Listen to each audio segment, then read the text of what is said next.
Sir আমাদের আইডিটা কি চ্যাট বক্সে দিয়ে দিব? হ্যাঁ, দিয়ে রাখেন।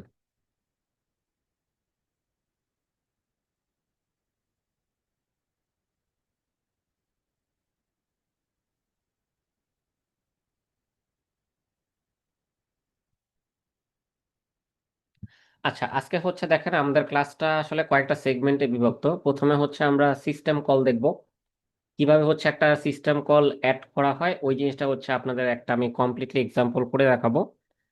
তারপরে যে হচ্ছে আমরা স্কেজুলিং অ্যালগরিদম এইখানে হচ্ছে কিভাবে আছে সেটা হচ্ছে আমরা দেখব। মানে এক্সপি 6 এর ভিতরে যেই ডিফল্ট স্কেজুলিং অ্যালগরিদমটা ইমপ্লিমেন্ট করা, সেই স্কেজুলিং অ্যালগরিদমটা কিভাবে কাজ করে, অ্যালগরিদমটা কি সেটা দেখব। তারপরে হচ্ছে আপনাদের অ্যাসাইনমেন্ট যেটা, সেই অ্যাসাইনমেন্টটা হচ্ছে বুঝাই দিব। ঠিক আছে? সো অনেকগুলা কাজ আর কি, তো আমরা একটু আর্লি শুরু করি আজকে। এবং হচ্ছে আপনাদের হোয়াটসঅ্যাপ গ্রুপে একটা পিডিএফ দিছি, দেখছেন না? জি স্যার। হ্যাঁ, ওইখানে হচ্ছে আপনাদের গাইডলাইন্স গুলো পাবেন আর কি অ্যাসাইনমেন্ট করার জন্য। তো আমরা হচ্ছে আগে একটু একটা কোশ্চেন দিয়ে শুরু করি, হ্যাঁ, তারপর হচ্ছে ওইটার জন্য আমরা ইমপ্লিমেন্টেশনে যাব না। সো এই কোশ্চেনটা দেখেন, এটা হচ্ছে আমার স্টুডেন্ট লাইফে করা আর কি অ্যাসাইনমেন্টটা। সো ওইটা দিয়ে হচ্ছে আমি শুরু করি, হ্যাঁ। যেহেতু হচ্ছে আমি ফার্স্ট টাইম এটা পড়াচ্ছি, সো ইজি জিনিস দিয়ে শুরু করা বেটার। পরবর্তী টাইম স্টারে হচ্ছে এগুলা পড়াইলে তখন হয়তো একটু কঠিন জিনিসের দিকে যাওয়া যাবে। আচ্ছা দেখেন, এখানে হচ্ছে আমাদের যে একটা সিস্টেম কল ইমপ্লিমেন্ট করব, তাহলে সিস্টেম কলটার পারপাস কি যেটা সেটা জাস্ট আমরা এখান থেকে একটু দেখে এরপর ইমপ্লিমেন্টেশনে যাব। হ্যাঁ, সো আপনার জাস্ট হচ্ছে একটু দেখেন আর আপনি খাতা কলম নিয়ে বসেন, একটু জিনিসগুলো নোট ডাউন করেন যে কোথায় কি করতে হয়।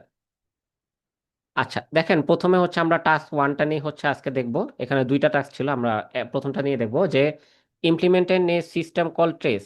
সো আমাদের ট্রেস নামে একটা সিস্টেম কল ইমপ্লিমেন্ট করতে হবে, that will control your program tracing. মানে আপনি হচ্ছে একটা প্রসেস যখন রান করবেন তখন সেই প্রসেসের কিছু ইনফরমেশন ট্রেস করবে, এরকম একটা সিস্টেম কল লিখতে হবে।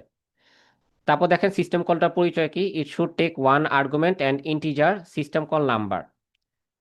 তাহলে হচ্ছে আমরা হচ্ছে যদি একটু XB6 এর দিকে দেখি যে আমাদের প্রত্যেকটা সিস্টেম কলের জন্য একটা করেসপন্ডিং নাম্বার ডিফাইন করা আছে, যেটা আগের ক্লাসে দেখাইছিলাম। আর এখনই দেখলেও দেখতে পারবেন, এই যে প্রত্যেকটা সিস্টেম কলের জন্য এরকম হচ্ছে একটা corresponding system call number define করা আছে। তো এরকম হচ্ছে একটা সিস্টেম কল নাম্বার সে হচ্ছে ইনপুট হিসেবে নিবে, এরকম একটা সিস্টেম কল নাম্বার সে হচ্ছে ইনপুট হিসেবে নেবে।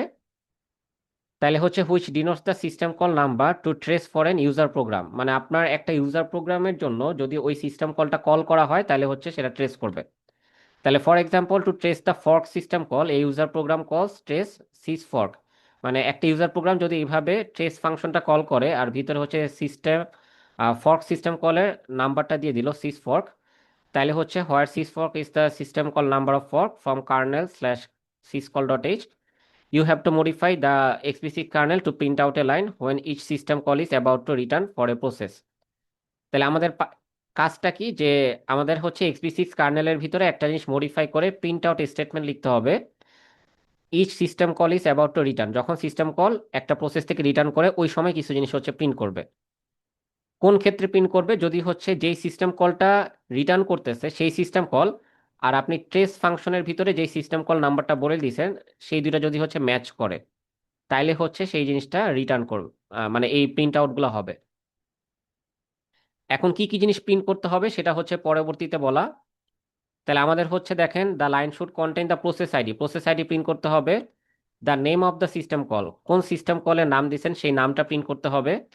And the return value, system call কি ভ্যালু রিটার্ন করতেছে সেই ভ্যালুটা হচ্ছে প্রিন্ট করতে হবে। ঠিক আছে? আর আরেকটা বলছে, the trace system call should enable tracing for the process that calls it but should not affect other process. মানে অন্য কোনো প্রসেসের উপরে এটার কোনো ইফেক্ট পড়বে না, শুধুমাত্র যেই প্রসেসটা এই ট্রেস সিস্টেম কলকে কল করবে সেই প্রসেসের উপরেই হচ্ছে এই ইফেক্টগুলো পড়বে, বা সেখান থেকে আমরা এই ট্রেসিংগুলো দেখতে পারবো। অন্য কোনো প্রসেসের জন্য এই ট্রেসিংগুলো তখন আসবে না। তাহলে আমাদের হচ্ছে সিস্টেম কলটা কি নিয়ে ইমপ্লিমেন্ট করতে হবে বুঝতে পারছেন? এখানে কোনো কোশ্চেন আছে? না স্যার। আচ্ছা, তাহলে এখানে হচ্ছে দেখেন, এবার হচ্ছে একটা এক্সাম্পল দেওয়া আছে। আমরা যখন XP6টা রান করি একদম শুরুতে হচ্ছে এতটুকু পর্যন্ত লেখা চলে আসে, XP6 kernel booting heart 2 heart 1 আর হচ্ছে ইনিট প্রসেস। এতটুকু পর্যন্ত লেখা হচ্ছে অটোমেটিক আসে। So আমরা হচ্ছে দেখেন এখানে যদি টার্মিনালটা ওপেন করি, টার্মিনাল ওপেন করার পর হচ্ছে xp6 রান করার কমান্ড কি মেক কেমো, এটা যদি লিখি, আহ, আমরা কোন ফোল্ডার থেকে টার্মিনাল ওপেন করছি, 6 বি, ও সরি আমি হচ্ছে ডব্লিউএসএল এনেবল করি নাই, ডব্লিউএসএল এনেবল করলাম, এবার হচ্ছে মেক কেমো লিখলাম। তাহলে দেখেন এই যে আমার xp6টা রান হইলো, রান হওয়ার পরে এই 4টা লাইন প্রিন্ট হয়েছে, ঠিক আছে। সেই 4টা লাইনই হচ্ছে এখানে দেখানো আছে, এই 4টা লাইন। এরপরে দেখেন কি করা হয়েছে, যে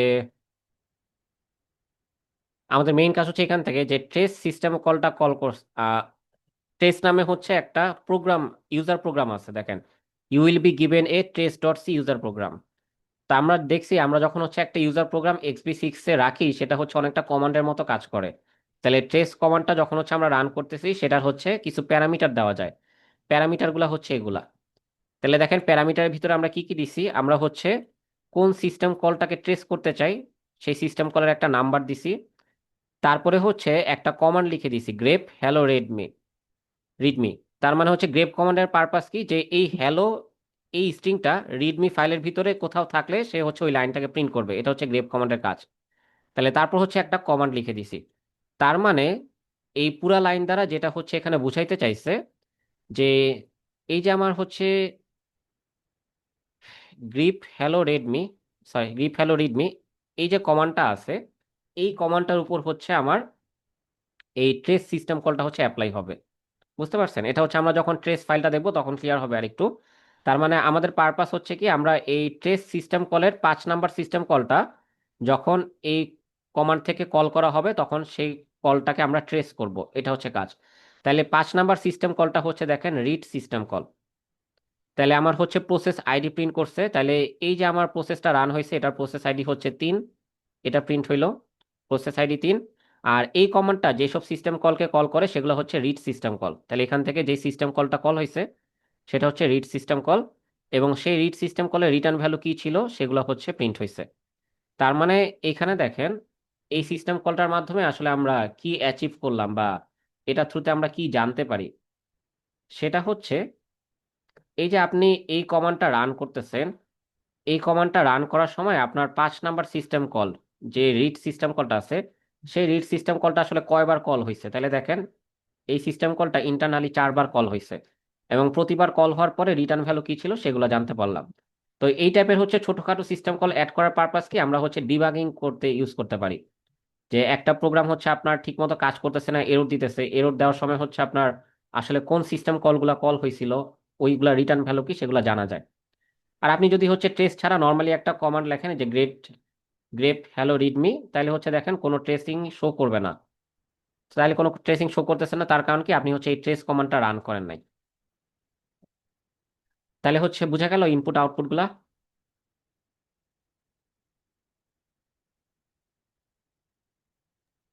জি দেখেন স্যার। তো এই পর্যন্ত স্যার। বুঝছেন কিনা জি সবাই। স্যার। জি স্যার। আচ্ছা, ট্রেস ডট সি কি দেওয়া থাকবে? হ্যাঁ ট্রেস ডট সিটা দেওয়া থাকবে। আচ্ছা এবার আসেন আমরা হচ্ছে এবার একটু ট্রেস ডট সি এর চেহারাটা দেখি, এই যে ট্রেস ডট সি। এখানে হচ্ছে মানে কি বলবো, খুবই লোয়ার লেভেলে হচ্ছে কোডটা সাজানো। আমি হচ্ছে একটু কোডটার ইউজ কেস বলি আপনাদের। প্রথমে চেক করা হচ্ছে আপনার আর্গুমেন্ট হচ্ছে জিরো, সরি, আপনি যে আর্গুমেন্টটা দিতেছেন, এই যে এখানে আপনি দেখেন কি কি জিনিস দিতেছেন, হয়ে গেল এই যেটা আপনি হচ্ছে আহ, এখানে হচ্ছে দেখেন একটা সিস্টেম কল দিতেছেন, সিস্টেম কল নাম্বার দিতেছেন যেটা হচ্ছে একটা ডিজিট, এবং হচ্ছে একটা কমান্ড দিতেছেন যেটা হচ্ছে একটা প্রোগ্রামকে রান করবে, ঠিক আছে। তাহলে সেই ক্ষেত্রে প্রথমে কিছু হচ্ছে এরর চেকিং করা হয়েছে, হয়ে গেল। 5 নম্বর মানেটা কি হচ্ছে সিস্টেম কলের টাইপ? না না, সিস্টেম কলের নাম্বার, এই যে সিসকল ডট এইচ এ দেখেন প্রত্যেকটা সিস্টেম কলের একটা নাম্বার আছে, তাহলে 5 নাম্বার মানে হচ্ছে রিড সিস্টেম কলটা, ঠিক আছে। এর জন্যই হচ্ছে যখন এখানে 5 লিখছে, যখন এখানে 5 লিখছে তখন হচ্ছে দেখেন এই যে রিড সিস্টেম কলের ট্রেসিংটা হয়েছে। আচ্ছা তাহলে প্রথমে হচ্ছে এখানে জাস্ট একটা এরর চেকিং করছে যে আপনি ঠিক মতো হচ্ছে কমান্ডগুলো দিচ্ছেন কিনা, হ্যাঁ।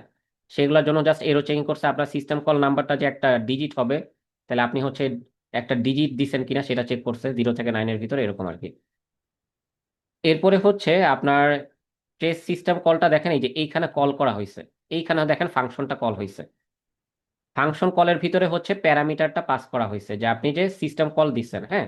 তাহলে এখানে দেখেন 1 নাম্বার ইন্ডেক্স কেন ইউজ করছি, 0 নাম্বার ইন্ডেক্সে হচ্ছে ট্রেস এই নামটা আছে, 1 নাম্বার ইন্ডেক্সে হচ্ছে সিস্টেম কলের নাম্বারটা আছে, এখানে হচ্ছে 1 নাম্বার ইন্ডেক্স ইউজ করা হয়েছে। তাহলে হচ্ছে এই ট্রেস সিস্টেম কলটার থেকে যদি রিটার্ন ভ্যালু লেস দেন 0 হয়, তার মানে হচ্ছে এই সিস্টেম কলটা রান হওয়ার সময় কোনো এরর হয়েছে, তখন হচ্ছে এই যে ট্রেস ফেল্ড মেসেজটা প্রিন্ট করছে এবং হচ্ছে প্রোগ্রামটা এখানে ক্লোজ করে দিছে। আর যদি হচ্ছে লেস দেন 0 না হয়, তার মানে ট্রেস সিস্টেম কলটা সাকসেসফুলি রান করছে। ঠিক আছে। এরপরে হচ্ছে আপনার বাকি কাজ করা হয়েছে। বাকি কাজে এখানে কি আছে দেখেন, এই যে আপনি এখানে একটা কমান্ড রান করতে কিছু প্যারামিটার দিচ্ছেন, এই যে গ্রিপ কমান্ডের নাম দিচ্ছেন, তার হচ্ছে 2টা প্যারামিটার দিচ্ছেন, হ্যালো আর হচ্ছে রিডমি। এই জিনিসগুলা নিয়ে হচ্ছে একটা প্রোগ্রাম বানায় হচ্ছে রান করে দেওয়া হয়েছে। এই ইনফরমেশন গুলা নিয়ে হচ্ছে একটা অ্যারেতে রাখা হয়েছে। রাখার পরে দেখেন এই যে এক্সেক সিস্টেম কলটা কল করা হয়েছে। এক্সেক সিস্টেম কলের পারপাস কি মনে আছে? যে আপনি হচ্ছে একটা ফাইল নেমের মাধ্যমে ওইটাকে একটা নতুন প্রসেসে কনভার্ট করে ফেলেন। করছিলাম না আমরা এরকম? নতুন কোড বেস ইয়ে করে যে, যেটা এক্সিস্টিং কোড হ্যাঁ, বেস থেকে হচ্ছে যে আরেকটা কোড বেস থেকে। এক্সিস্টিং থেকে যে নতুন একটা কোড বেস, তার মানে হচ্ছে এই কোডটাকে সে তখন কমপ্লিটলি কনভার্ট করে ফেলে আপনি যে কোডটাকে রান করতেছেন সেটাতে। ঠিক আছে। যে কোডটাকে এই যে এখানে যেটাকে রান করতে দিচ্ছেন সেই প্রোগ্রামে হচ্ছে এই জিনিসটাকে কনভার্ট করে ফেলে। বুঝতে পারছেন? তাহলে হচ্ছে এই পুরো জিনিসটা হচ্ছে কনভার্ট হয়ে যায় আমাদের গিভেন কমান্ডে। এটাই হচ্ছে এটার পারপাস। তাহলে সোজা কথা এটা জাস্ট করে কি, যে আপনার সিস্টেম কলটা কল করার পরে হচ্ছে আপনি যে কমান্ডটাকে রান করতে চান সেই কমান্ডটা রান করে দেয়, এটাই হচ্ছে এর পারপাস। তাহলে এবার দেখেন আমাদের হচ্ছে এই সিস্টেম কলটা ইমপ্লিমেন্ট করার জন্য আসলে কি কি জিনিস লাগবে। এবার হচ্ছে আসি। সো এটা দেখানোর পারপাস হচ্ছে আপনারা একটা সিস্টেম কল কিভাবে ইমপ্লিমেন্ট করবেন, কোথায় কি অ্যাড করতে হবে সেটার জন্য একটা কমপ্লিট আইডিয়া পান, সেইটাই দেখানো এটার পারপাস। আচ্ছা, এই যে দেখেন আপনি এখানে মানে আরো কিছু ডিটেলস আছে নিচে, হ্যাঁ। এবং হচ্ছে এখানে দেখেন কিছু হিন্ট দেওয়া আছে। হ্যাঁ, আপনাদের হচ্ছে যে অ্যাসাইনমেন্ট আছে ওইরকম অ্যাসাইনমেন্টও কিছু হিন্ট দেওয়া আছে। দেখেন যে you might need to add an extra field in the proc structure. Proc স্ট্রাকচারটা কি, আপনার প্রসেস রিলেটেড যেসব ইনফরমেশন আছে সেই ইনফরমেশনগুলো প্রক স্ট্রাকচারের ভিতর রাখা হয়। যে এই যে আপনি একটা কমান্ড লিখে রান দিতেছেন, হয়ে গেল।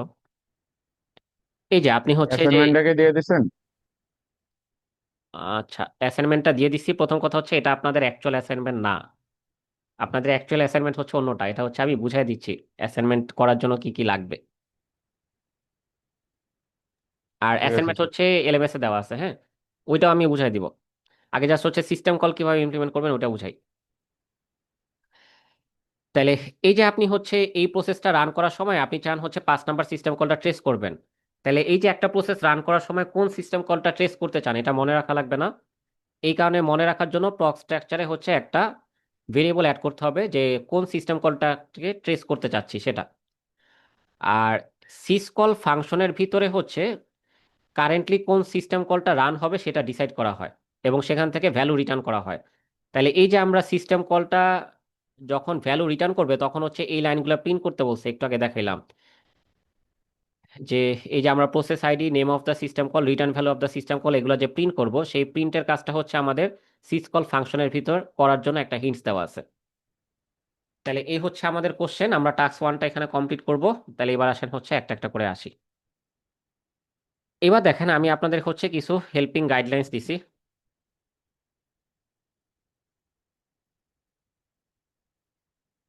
এই হেল্পিং গাইডলাইন্স গুলোতে এবার আসেন। এটা না, সরি।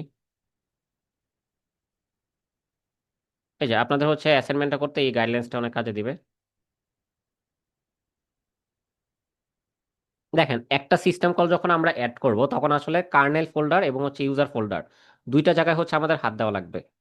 তাহলে কার্নেল ফোল্ডারে হচ্ছে কি কি করা লাগবে সেটা দেখেন, যে syscall.c এই যে ফাইল আছে, এই ফাইলের ভিতরে আপনার প্রত্যেকটা সিস্টেম কলের জন্য প্রোটোটাইপ ডিফাইন করা থাকে এবং একটা syscalls নামের অ্যারে থাকে, যেই অ্যারের ভিতরে সিস্টেম কলগুলোকে ইনক্লুড করা হয়।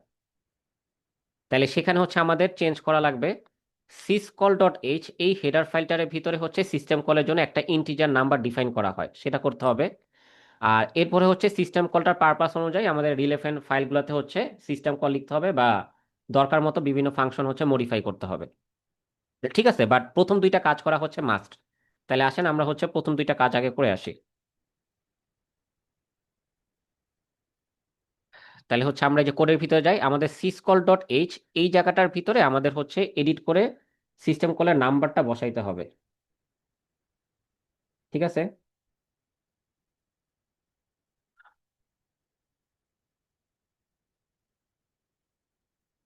জি স্যার।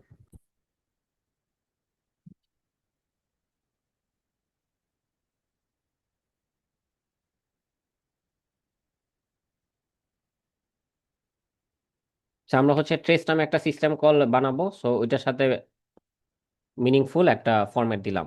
সিস সবগুলা দেখেন সিস দিয়ে শুরু হয়েছে, এরপর আপনি আন্ডারস্কোর দিয়ে যে সিস্টেম কলটা লিখবেন সেই সিস্টেম কলের নাম। ঠিক আছে, এবং তার জন্য একটা করেসপন্ডিং ইন্টিজার। তাহলে আমরা syscall ডট এইচ এই হেডার ফাইলের কাজটা করে ফেললাম। তাহলে যে আমরা পয়েন্ট 2 করে আসছি, ইন্টিজার ডিফাইন করতে হবে। এবার হচ্ছে প্রথম পয়েন্টে আসেন, syscall ডট সি ফাইলের ভিতরে সিস্টেম কলের প্রোটোটাইপ ডিফাইন করতে হবে। এই হচ্ছে আমাদের syscall ডট সি ফাইল। এখানে দেখেন সিস্টেম কলের প্রোটোটাইপ ডিফাইন করা, এই যে প্রোটোটাইপস for the functions that handle system কলস। ঠিক আছে, তাহলে এই প্রোটোটাইপটা কিরকম দেখেন, প্রত্যেকটা সিস্টেম কল মানে যারা হচ্ছে সিস্টেম কলকে হ্যান্ডেল করবে সেই ফাংশনগুলোর রিটার্ন ভ্যালু হচ্ছে আনসাইন্ড ইন্টিজার 64 বিট, আর ওদের ইনপুট প্যারামিটার দেখেন হচ্ছে ভয়েড। এই ফরম্যাটেই আপনার হচ্ছে ডিফাইন করতে হবে। তাহলে আসেন এই ফরম্যাটে ডিফাইন করি। এক্সটার্ন, তারপর হচ্ছে ইউইন্ট 64, তারপর হচ্ছে এই যে সিস্ট্রেস আমাকে সাজেস্ট করতেছে কোপাইলট, এই যেটা সিস্ট্রেস, আর ইনপুট প্যারামিটার হচ্ছে ভয়েড। বুঝতে পারছেন? এরপরে দেখেন সেকেন্ড পয়েন্ট। ফাংশনালিটিকে স্যার আপনার অ্যাড করতে হবে নাকি এটা অ্যাড হয়ে গেছে? বুঝি নাই, আরেকবার বলেন। যে ফাংশনালিটিটা কি আপনার অ্যাড করতে হবে, যে হ্যাঁ এই হ্যাঁ, কমান্ড সবকিছু দ্বারা আমাদের অ্যাড দিতেছে? করতে হবে, হ্যাঁ। যা যা অ্যাড করতেছি সব আমাদের নিজেরই অ্যাড করতে হবে, কোনো কিছু অটো অ্যাড হয়ে যাবে না। আচ্ছা, এটা গেল। তারপরে দেখেন কি বলছে, syscall ডট ফাইল সি ফাইলের ভিতরে সিস্টেম কল প্রোটোটাইপ। তাহলে আমরা সিস্টেম কলের প্রোটোটাইপটা ডিফাইন করলাম। এরপর হচ্ছে syscalls অ্যারের ভিতরে হচ্ছে সিস্টেম কলগুলো ইনক্লুড করা লাগবে। তাহলে এই যে হচ্ছে দেখেন আমার syscalls অ্যারে। ঠিক আছে, an array mapping syscall numbers from syscall dot H to the function that handles the system call. তাহলে এই যে আপনি সিস্টেম কল হ্যান্ডেল করার জন্য একটা ফাংশন লিখবেন, সেই ফাংশনটা হচ্ছে যে আপনি কল করবেন, সেই কল করার জন্য হচ্ছে একটা অ্যারে মেনটেন করা হয়েছে যেখানে প্রত্যেকটা ইন্ডেক্স হচ্ছে সিস্টেম কলের নাম্বার প্রকাশ করে। তাহলে এই সিস্টেম কলের নাম্বারের মাধ্যমে ইন্ডেক্সিং করে এই ফাংশনগুলোর হচ্ছে একটা পয়েন্টার রাখা হয়, এই পয়েন্টারের মাধ্যমে ফাংশনটা কল করে। তাহলে আমাদের কাজ হচ্ছে জাস্ট এইখানে একটা এন্ট্রি অ্যাড করে দেওয়া, সিস্ট্রেস, এই হচ্ছে আমাদের সিস্টেম কলের নাম্বারটা, আর করেসপন্ডিং সিস্টেম কলের নামটা কি হবে, সিস আন্ডারস্কোর ট্রেস, যেটা হচ্ছে আমরা একটু আগে এন্ট্রি করে আসলাম। ঠিক আছে, এই যে সিস আন্ডারস্কোর ট্রেস এটা কোথায় লিখছি আমরা, এই যে এখানে লিখে আসছি, সেটাই হচ্ছে এই সিসকলস এর ভিতরে রেখে দিলাম। এখন দেখেন এটা কিন্তু কোনো প্রিডিফাইন্ড সাইজ না, এটা হচ্ছে একটা পয়েন্টার নেওয়া। তাহলে আপনি হচ্ছে এখানে দরকার মতো একাধিক সিস্টেম কল অ্যাড করতে পারবেন, কোনো লিমিটেশন নাই। ক্লিয়ার হয়েছে এই জায়গাটা? জি স্যার। তাহলে আপনাদের অ্যাসাইনমেন্টে যখন সিস্টেম কল অ্যাড করতে হবে আপনাদের অবশ্যই এই দুইটা কাজ করা লাগবে।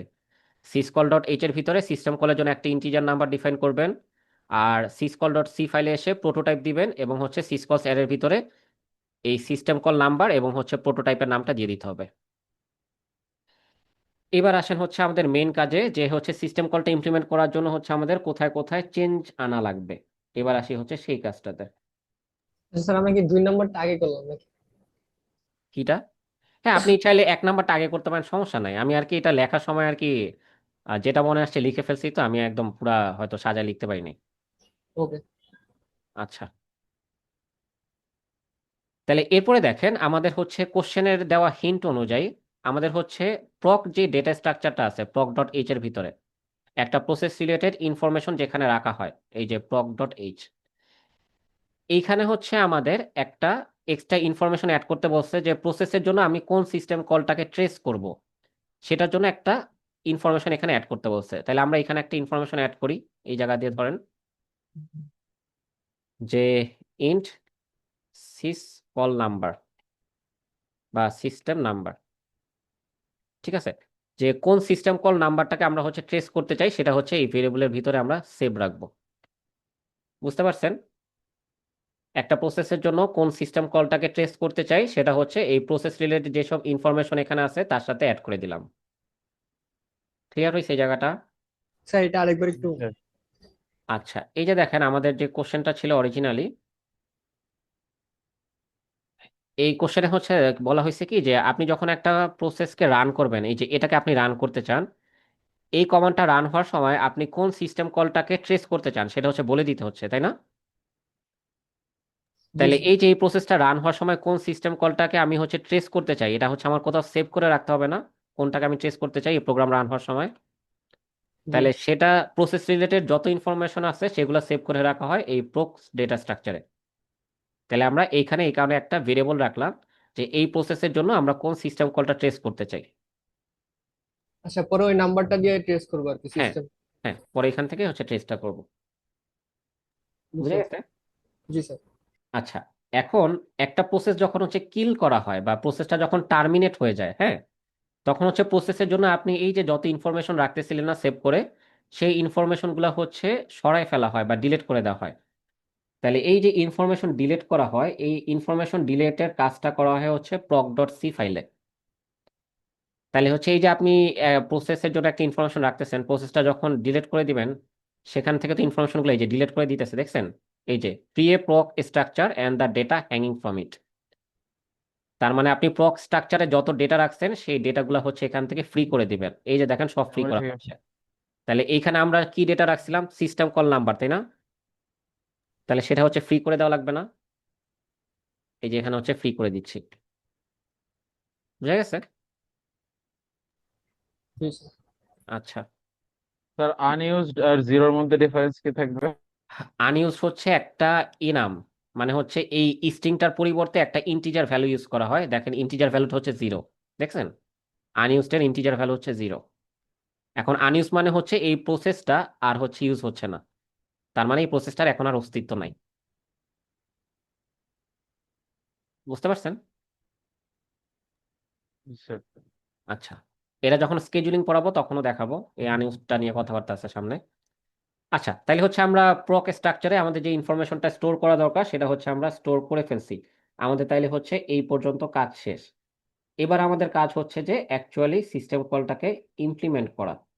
এটা হচ্ছে এখন আমাদের কাজ। ডিফাইন করা আর কি, যে এখন কিভাবে হবে কাজগুলো। হ্যাঁ, এখন কিভাবে হবে সেই কাজগুলো হচ্ছে আমরা এখন করব।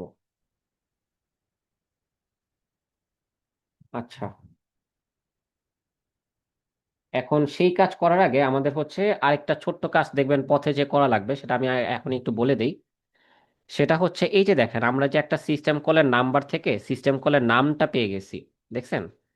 আমরা কিন্তু কমান্ডে হচ্ছে নাম্বার পাঠাচ্ছি, নাম্বার থেকে হচ্ছে নাম পেয়ে গেছি, তাই না? তাহলে এই যে আমরা একটা তো একটা সিস্টেম, ফাংশন লাগবে রিটার্ন ভার। হ্যাঁ, এটার জন্য ফাংশন না, এটার জন্য হচ্ছে জাস্ট একটা অ্যারে রাখলেই হবে যে সিস্টেম কলের নাম্বার অনুযায়ী করেসপন্ডিং নেম কি। ইন্ডেক্সে প্রতি ইন্ডেক্স অনুযায়ী একটা করে থাকবে। হ্যাঁ, একটা করে হচ্ছে আমরা একটা অ্যারে মেনটেন করলেই হয়ে যাবে। সেটা দেখেন আমাদের রিলেভেন্ট জায়গা হচ্ছে এই যে সিসকল ডট সিতে, যেখানে হচ্ছে সিস্টেম কল রিলেটেড অ্যারেগুলো আছে। এই যে এরকম আমাদের হচ্ছে একটা অ্যারে রাখবো যেখানে হচ্ছে আমি সিস্টেম কল নাম্বার দিলে আমার হচ্ছে একটা স্ট্রিং দিবে, স্ট্রিং এ সিস্টেম কলের নামটা থাকবে। সেটা ম্যাপিং এর মতো আর কি নাকি? হ্যাঁ, একটা ম্যাপিং এর মতো সোজা কথায়। ঠিক আছে, তাহলে এখানে হচ্ছে আমরা for system call name sir call আমরা যে নেম, পরবর্তীতে কমান্ড এগুলা এক্সটেন্ড করতেছি, তখন তো আমার হচ্ছে তাহলে আবার অ্যারের সাইজ বাড়াতে হবে না? না না, এখানে তো আমরা হচ্ছে দেখেন পয়েন্টার নিচ্ছি, আপনার ডাইনামিক্যালি মেমোরি অ্যালোকেট হবে রান টাইমে। আমার হচ্ছে এখানে প্রিডিফাইন কিছু না, ফিক্স কোনো সাইজ না। আপনি এটাকে যখন হচ্ছে বুট করবেন আপনার এখানে যতগুলো এন্ট্রি আছে তার ভিত্তিতে সে হচ্ছে ডাইনামিক্যালি মেমোরি অ্যালোকেট করে নিবে। ঠিক আছে না? পয়েন্টার তো এভাবে কাজ করে। তাহলে আমরা এখানে হচ্ছে নিব কি, আমরা হচ্ছে এখানে নিব একটা হচ্ছে ক্যারেক্টার পয়েন্টার, যেটা হচ্ছে করবে কি সিস্টেম কল নেম গুলা রাখবে।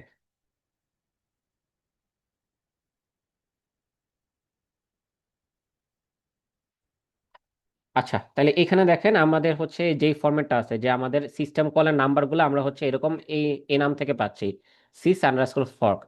আর এখানে রাখছিলাম হচ্ছে সিস্টেম কলটাকে হ্যান্ডেল করবে এরকম একটা ফাংশন। আর আমরা এই অ্যারেতে রাখবো হচ্ছে সিস্টেম কলটার জন্য কোরেসপন্ডিং নেমটাকে। ঠিক আছে, এই হচ্ছে আমাদের পার্থক্য এখানে। তাহলে হচ্ছে দেখেন এখানে হচ্ছে যেটা সার্চ করছে এখানে আর কি সিএলই সব সার্চ করবে। আচ্ছা, এই সাজেশনটা আসতেছে হচ্ছে ইয়া থেকে, আমার ভিএস কোডে হচ্ছে গিটহাবের কোপাইলট ইনস্টল করা, সো ওইখান থেকে সাজেশনগুলো আসতেছে।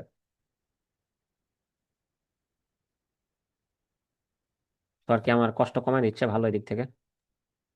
আমরা ওকে এটা ইউজ করবো স্যার। হ্যাঁ, ইউজ করতে পারেন, সমস্যা নাই, বাট হচ্ছে আপনারা কোনটা কেন ইউজ হচ্ছে এই ব্যাখ্যাগুলো জানা লাগবে। এর জন্য হচ্ছে আপনাদের ওই যে অ্যাসাইনমেন্ট এভালুয়েশনের সময় কিন্তু একটা ভাইবা নেওয়া হচ্ছে। ঠিক আছে, মানে এইসব রিপিটেটিভ কাজ করা আসলে এখন একটু কি বলবো, কষ্টই এই জিনিসগুলো এতগুলা হচ্ছে একবারে যদি আপনি এখন বসে বসে লিখতে যান একটু কষ্টই জিনিসটা। বাট তার পরিবর্তে আপনি এগুলার হেল্প নেন, কিন্তু হচ্ছে আসলে কোনটার কাজ কি সেগুলো আপনার বোঝা লাগবে। ঠিক আছে। আচ্ছা, তাহলে এই হচ্ছে আমাদের কাজ গেল যে আমরা করলাম কি এখানে প্রত্যেকটা সিস্টেম কল নাম্বারের এগেনস্টে সিস্টেম কলের আসলে নামটা কি সেই নামটা হচ্ছে আমরা এখানে নিয়ে নিলাম। তাহলে আমরা হচ্ছে এই অ্যারে থেকেই সিস্টেম কলের নামটা পেয়ে যাব। ক্লিয়ার হয়েছে এটা? জি স্যার। আচ্ছা, এইবার আসেন হচ্ছে আমরা সিস্টেম কলটা হ্যান্ডেল করব কিভাবে সেটার জন্য হচ্ছে একটা ফাংশন লিখি।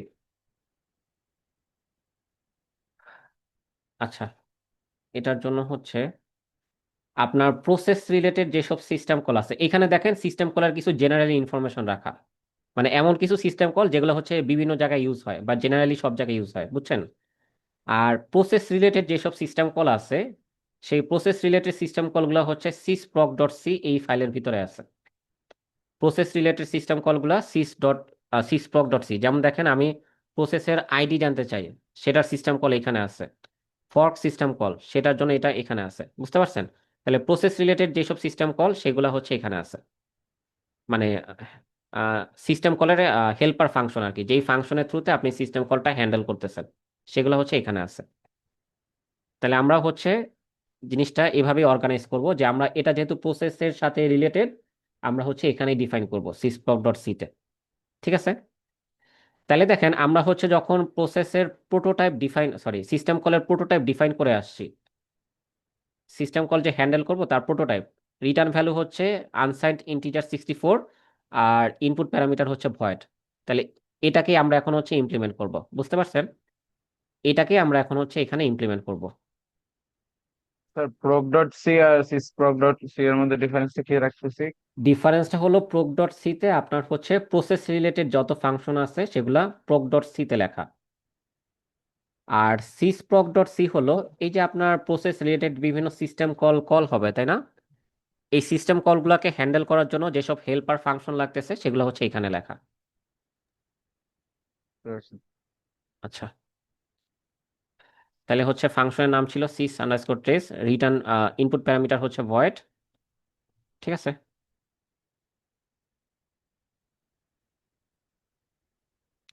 কোপাইলটটা খুবই অ্যানোয়িং কাজ করতেছে, আমরা এটাকে অফই করে দিই না?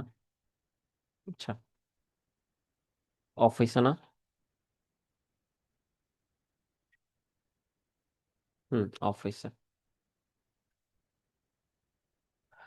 আচ্ছা, তাহলে প্রথমে দেখেন আমরা এই যে সিস্টেম কলের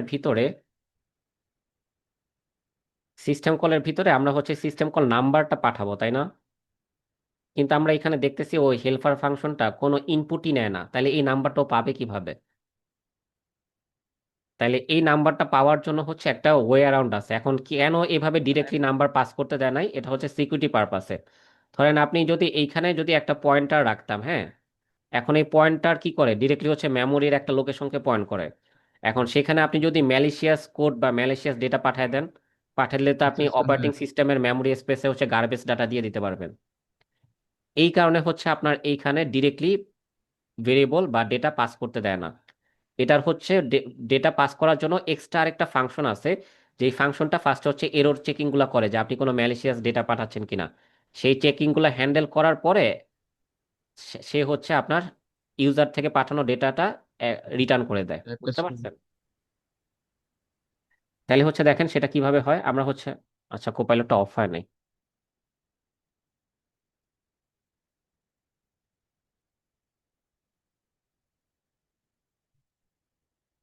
হুম, ঠিক আছে। তাহলে দেখেন আমরা হচ্ছে একটা নাম ভেরিয়েবল নিলাম। এই ভেরিয়েবলের পারপাস হচ্ছে এই যে ইউজারের কাছ থেকে যে একটা সিস্টেম কল নাম্বার পাবো, সেই নাম্বারটা হচ্ছে আমরা এখানে সেভ করব। হ্যাঁ, এখন এই যে বললাম একটা ওয়ে অ্যারাউন্ড আছে, একটা ফাংশন হচ্ছে আপনার ইউজারের পাঠানো ডেটাকে সিস্টেম কলের কাছে নিয়ে আসতে সাহায্য করে, যে ডেটাটাকে ফার্স্টে হচ্ছে এরর চেকিং করে যে আপনি কোনো গার্বেজ বা কোনো ম্যালিশিয়াস ডেটা পাঠাচ্ছেন কিনা। সব কিছু যদি ঠিকঠাক থাকে তাহলে হচ্ছে সেই ডেটাটাকে সিস্টেম কলের কাছে আসতে দেয়। সেটার জন্য যে ফাংশনটা সেটা হচ্ছে আর্ক ইন্ট এই ফাংশন। ঠিক আছে, এই ফাংশনটা হচ্ছে আপনার ইউজারের কাছ থেকে পাঠানো ভ্যালুটাকে এই সিস্টেম কলের ভিতরে আনতে সাহায্য করে, সেফলি নিয়ে আসে। তাহলে সেই ভ্যালুটা হচ্ছে 0 নাম্বার রেজিস্টারে থাকে, এই কারণে হচ্ছে এটার ইন্ডেক্সটা 0 দিতে হয়। আর এই যে ইউজার যে ডেটাটা পাঠাইছে আপনি সেটাকে কোথায় সেভ করতে চান, আমরা হচ্ছে এই ভেরিয়েবলটার ভিতরে সেভ করতে চাই। এই ভেরিয়েবলটার হচ্ছে রেফারেন্স এখানে দিয়ে দিতে হয়।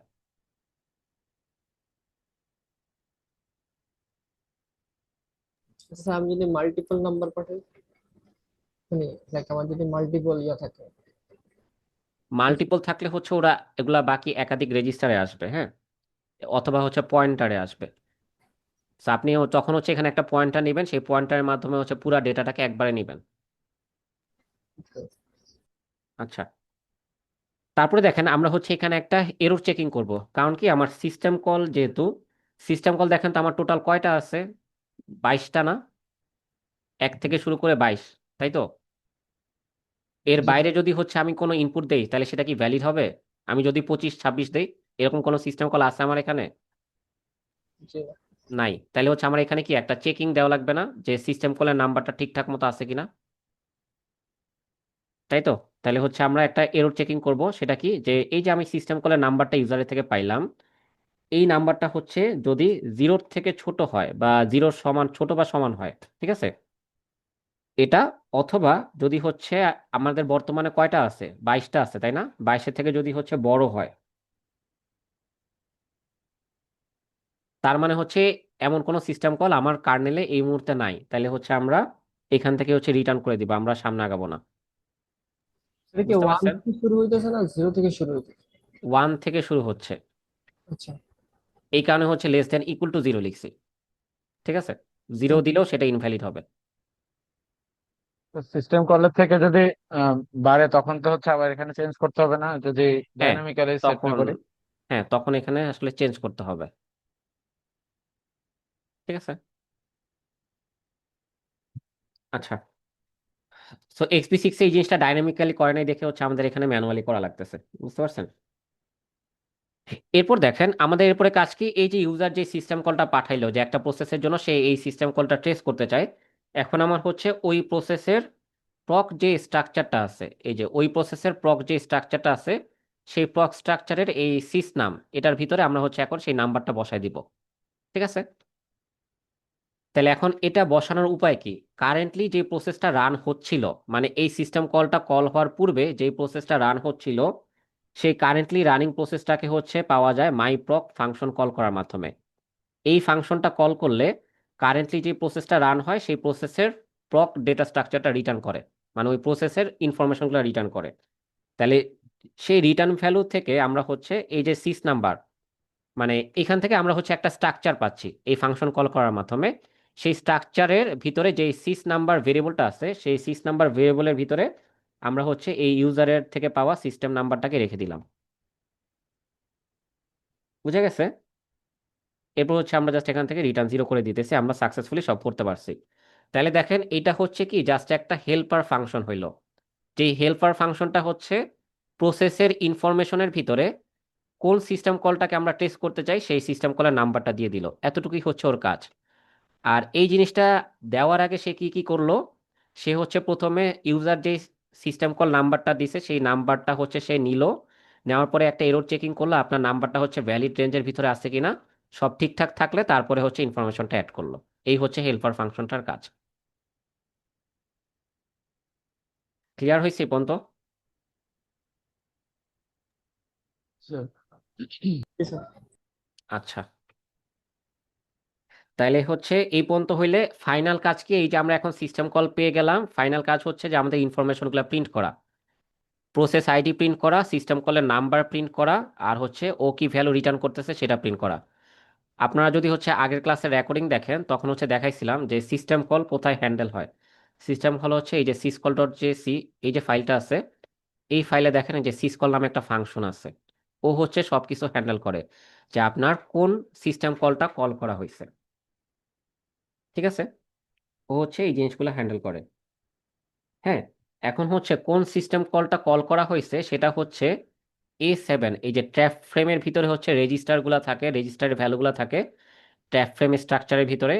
এই স্ট্রাকচারের A7 যে রেজিস্টার আছে সেখানে হচ্ছে সিস্টেম কলের নাম্বারটা থাকে, যে কারেন্টলি প্রসেস থেকে কোন সিস্টেম কলটা কল হয়েছে। ঠিক আছে, এখন সেই সিস্টেম কলের নাম্বারটা হচ্ছে নাম নামের ভেরিয়েবলটাকে সেভ করা হয়।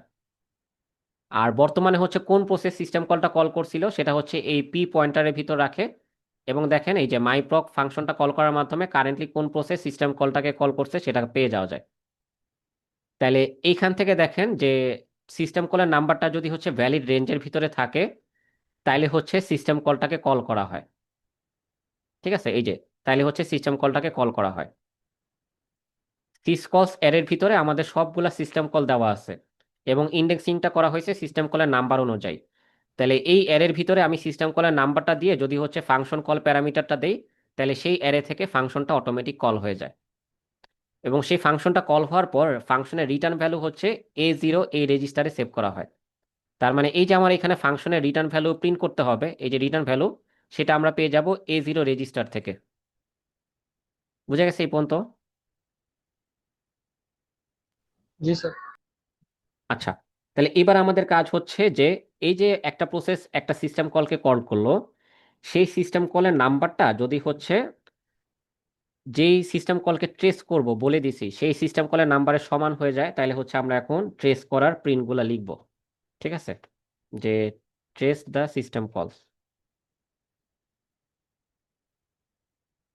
এখন কেন হচ্ছে এইভাবে করা লাগতেছে, ধরেন যে আপনি এখানে ট্রেসের পরে নাম্বার দিলেন হচ্ছে এখানে ধরেন 1, বা ধরেন এখানে দিলেন 10।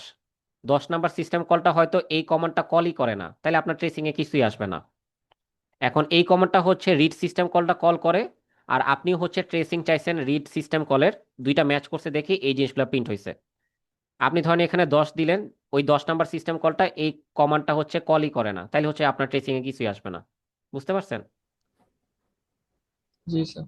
তাহলে হচ্ছে আমরা দেবো কি, যে যেই সিস্টেম কলটা হচ্ছে প্রসেসে আমরা সেভ করে আসছি সেটা যদি হচ্ছে বর্তমানে কল করা সিস্টেম কলের সাথে ম্যাচ করে তাহলে হচ্ছে আমরা এবার ট্রেসিং এর ইনফরমেশনগুলো প্রিন্ট করব। তাহলে কি কি প্রিন্ট করব, আমরা হচ্ছে প্রসেস আইডি প্রিন্ট করব,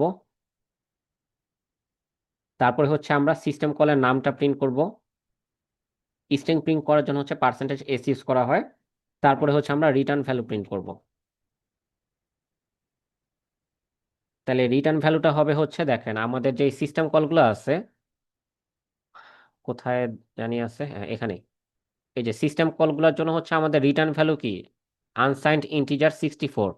64 বিট মানে হচ্ছে লং ইন্টিজার। ঠিক আছে, লং ইন্টারের লং ইন্টিজারের জন্য হচ্ছে ফরম্যাট স্পেসিফায়ার এলডি, লং ইন্টিজার। ঠিক আছে, এলডি ইউজ করা হয়। তাহলে এই জিনিসগুলা করে আমরা হচ্ছে একটা নিউ লাইন দিলাম।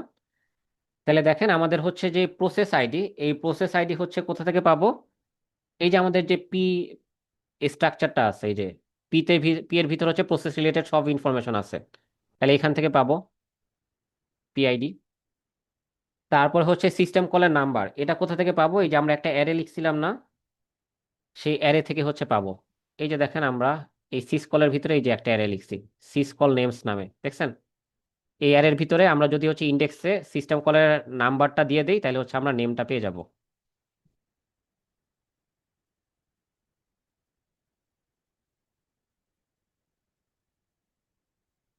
আর ফাইনালি কি আমাদের হচ্ছে রিটার্ন ভ্যালু, রিটার্ন ভ্যালু কোথায় আছে, ট্র্যাক ফ্রেমের A0 রেজিস্টারে।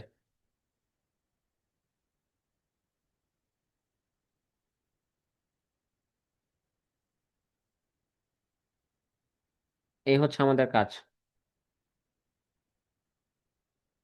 বুঝছেন এই জায়গাটা? তাহলে এই হচ্ছে আমার দেখেন 3 নাম্বার পয়েন্টের ব্যাখ্যা। আপনাদের হচ্ছে এই যে 3 নাম্বার পয়েন্টে লিখছিলাম না, যে এরপর হচ্ছে সিস্টেম কলটার পারপাস অনুযায়ী রিলেভেন্ট ফাইলে সিস্টেম কলটা লিখতে হবে, আর দরকার মতো বিভিন্ন ফাংশন মডিফাই করতে হবে। এই যে আমরা দরকার মতো বিভিন্ন জায়গায় হচ্ছে মডিফাই করলাম।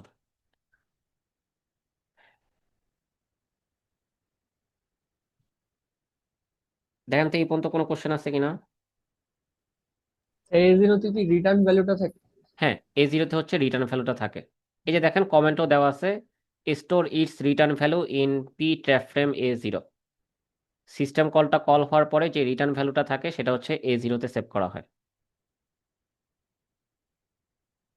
তাহলে আমাদের দেখেন কার্নেল স্পেসের কাজগুলো শেষ। আমরা হচ্ছে দরকারি সবকিছু করে আসছি। এবার আসেন আমাদের হচ্ছে ইউজার ফোল্ডারের কাজ। তাহলে ইউজার ফোল্ডারের কাজ কি, যে একটা ইউজার প্রোগ্রাম লেখা, আর এই ইউজার প্রোগ্রামটা হচ্ছে আমাদের দিয়ে দেওয়া আছে এই যে ট্রেস। তাহলে এটাকে হচ্ছে আমরা নিয়ে যাব ইউজার ফোল্ডারের ভিতরে। ইউজার প্রোগ্রাম সবগুলো হচ্ছে ইউজার ফোল্ডারের ভিতরে থাকবে। ঠিক আছে। তাহলে দেখেন আমাদের ইউজার স্পেসের কাজগুলো কি কি। Changes in user space, user dot H ফাইলের ভিতরে হচ্ছে সিস্টেম কলটা ডিক্লেয়ার করতে হবে। এই যে আপনি ইউজার প্রোগ্রাম থেকে একটা সিস্টেম কলকে কল করবেন, সেই সিস্টেম কলের নামটা ইউজার ডট এইচ এই ফাইলের ভিতরে রাখতে হবে। আর ইউজ সিস ডট পিএল এই যে একটা ফাইল আছে, এই ফাইলের ভিতরে হচ্ছে সিস্টেম কলের এন্ট্রিটা অ্যাড করতে হবে। হ্যাঁ, এই দুইটা কাজ করতে হবে। তাহলে আসেন এই দুইটা কাজ করি এবার। ইউজার ডট এইচ, এই যে এইখানে দেখেন এই যে সবগুলা সিস্টেম কল হচ্ছে ডিক্লেয়ার করা আছে, দেখছেন। তাহলে আমরা এখানে যে একটা সিস্টেম কল অ্যাড করতেছি না, ট্রেস নামে। এখন এই ট্রেসের কাজ কি, একটা ইন্টিজার নেয়, সিস্টেম কল নাম্বার নেয়, তাই না? জি স্যার। আচ্ছা। আর এরপরে হচ্ছে ইউসিস ডট পিএল। এইখানে দেখেন এই যে আপনার যে প্রত্যেকটা সিস্টেম কল, সেই সিস্টেম কলের হচ্ছে একটা এন্ট্রি অ্যাড করতে হয়। তাহলে এখানে হচ্ছে একটা এন্ট্রি অ্যাড করে দিব। এগুলো হচ্ছে লোয়ার লেভেলে লেখা, অ্যাসেম্বলি আর হচ্ছে পার ল্যাঙ্গুয়েজে লেখা, সো এগুলোর ডিটেলস হচ্ছে আমাদের অত লাগবে না। জাস্ট এখানে কি এডিট করতে হবে সেটুকু জানলেই হবে। আচ্ছা, তাহলে এতটুকু কাজ করে দিলাম, আমাদের হচ্ছে মোটামুটি কাজ শেষ। ফাইনালি হচ্ছে একটা কাজ করা লাগে, যেটা হচ্ছে আগের ক্লাসে দেখাইছিলাম। আপনি যখন ইউজার ফোল্ডারে নতুন কোনো একটা কমান্ড অ্যাড করতে চান, যেমন এই যে এখানে আমরা ট্রেস ডট সি এই ফাইলটার মাধ্যমে নতুন একটা কমান্ড অ্যাড করলাম, সেটা যেন হচ্ছে XP6 এর মানে ইনস্টল করার সময় বা বুট করার সময় সেটা যেন হচ্ছে চলে আসে। তার কারণে আমাদের মেক ফাইলে যে ওই কমান্ডটার নাম অ্যাড করে দিতে হয়। এই যে ইউজার প্রোগ্রাম অ্যাড করলে এইখানে এসে হচ্ছে আপনার সেই কমান্ডের নামটা অ্যাড করে দিতে হয়। তাহলে আমরা হচ্ছে ট্রেস নামে একটা কমান্ড অ্যাড করতেছি, সেটা হচ্ছে এখানে এভাবে এই ফরম্যাটে অ্যাড করে দিব, আন্ডারস্কোর ট্রেস। জাস্ট ফাইল নেমের আগে আপনি একটা আন্ডারস্কোর অ্যাড করবেন, আর কিছু না। তাহলে আশা করি আমাদের মোটামুটি কাজ শেষ, কিছু আর বাদ যায় নাই। আমরা তাহলে হচ্ছে এবার রান করি, কোনো এরর না খাইলে হচ্ছে।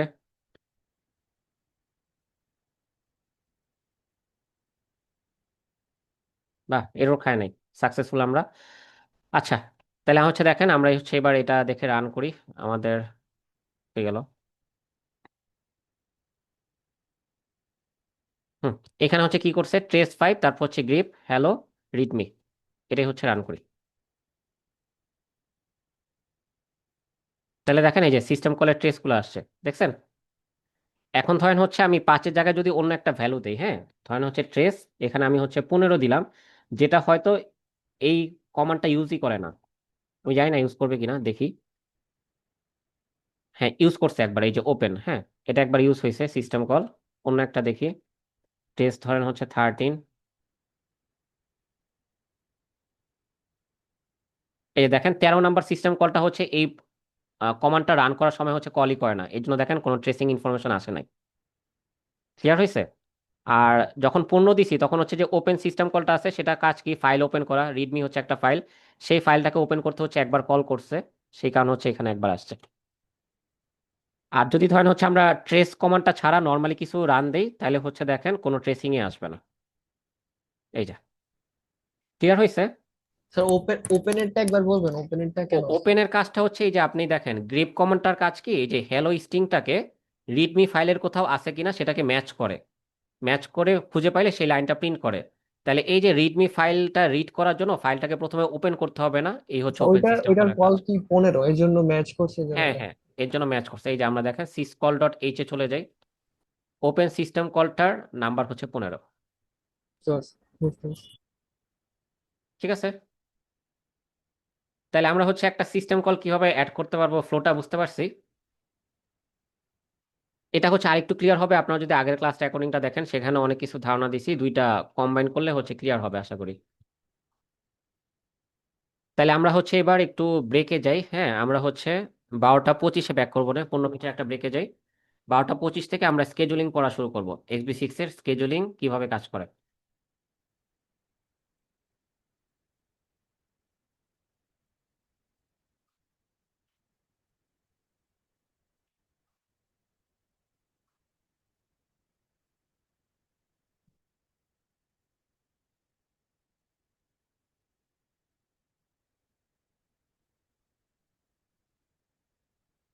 ঠিক আছে, আমরা একটা 15 মিনিটের ব্রেক নিই।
আপনারা আছেন সবাই?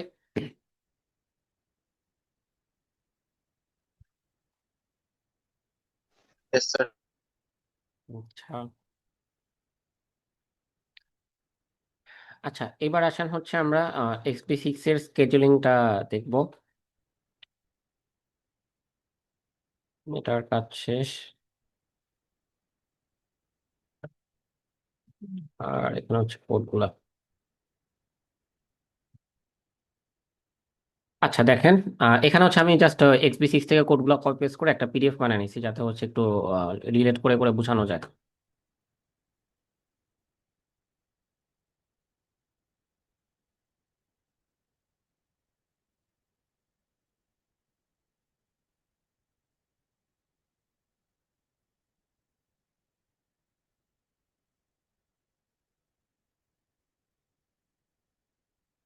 আচ্ছা দেখেন, প্রথমে হচ্ছে আসলে XP6 এর স্কেজুলিং বোঝার আগে ছোট্ট করে আগে একটু আমরা এখানে কন্টেক্সট সুইচটা কিভাবে হয় সেটা বুঝি, তারপর হচ্ছে XP6 এ আসতেছি।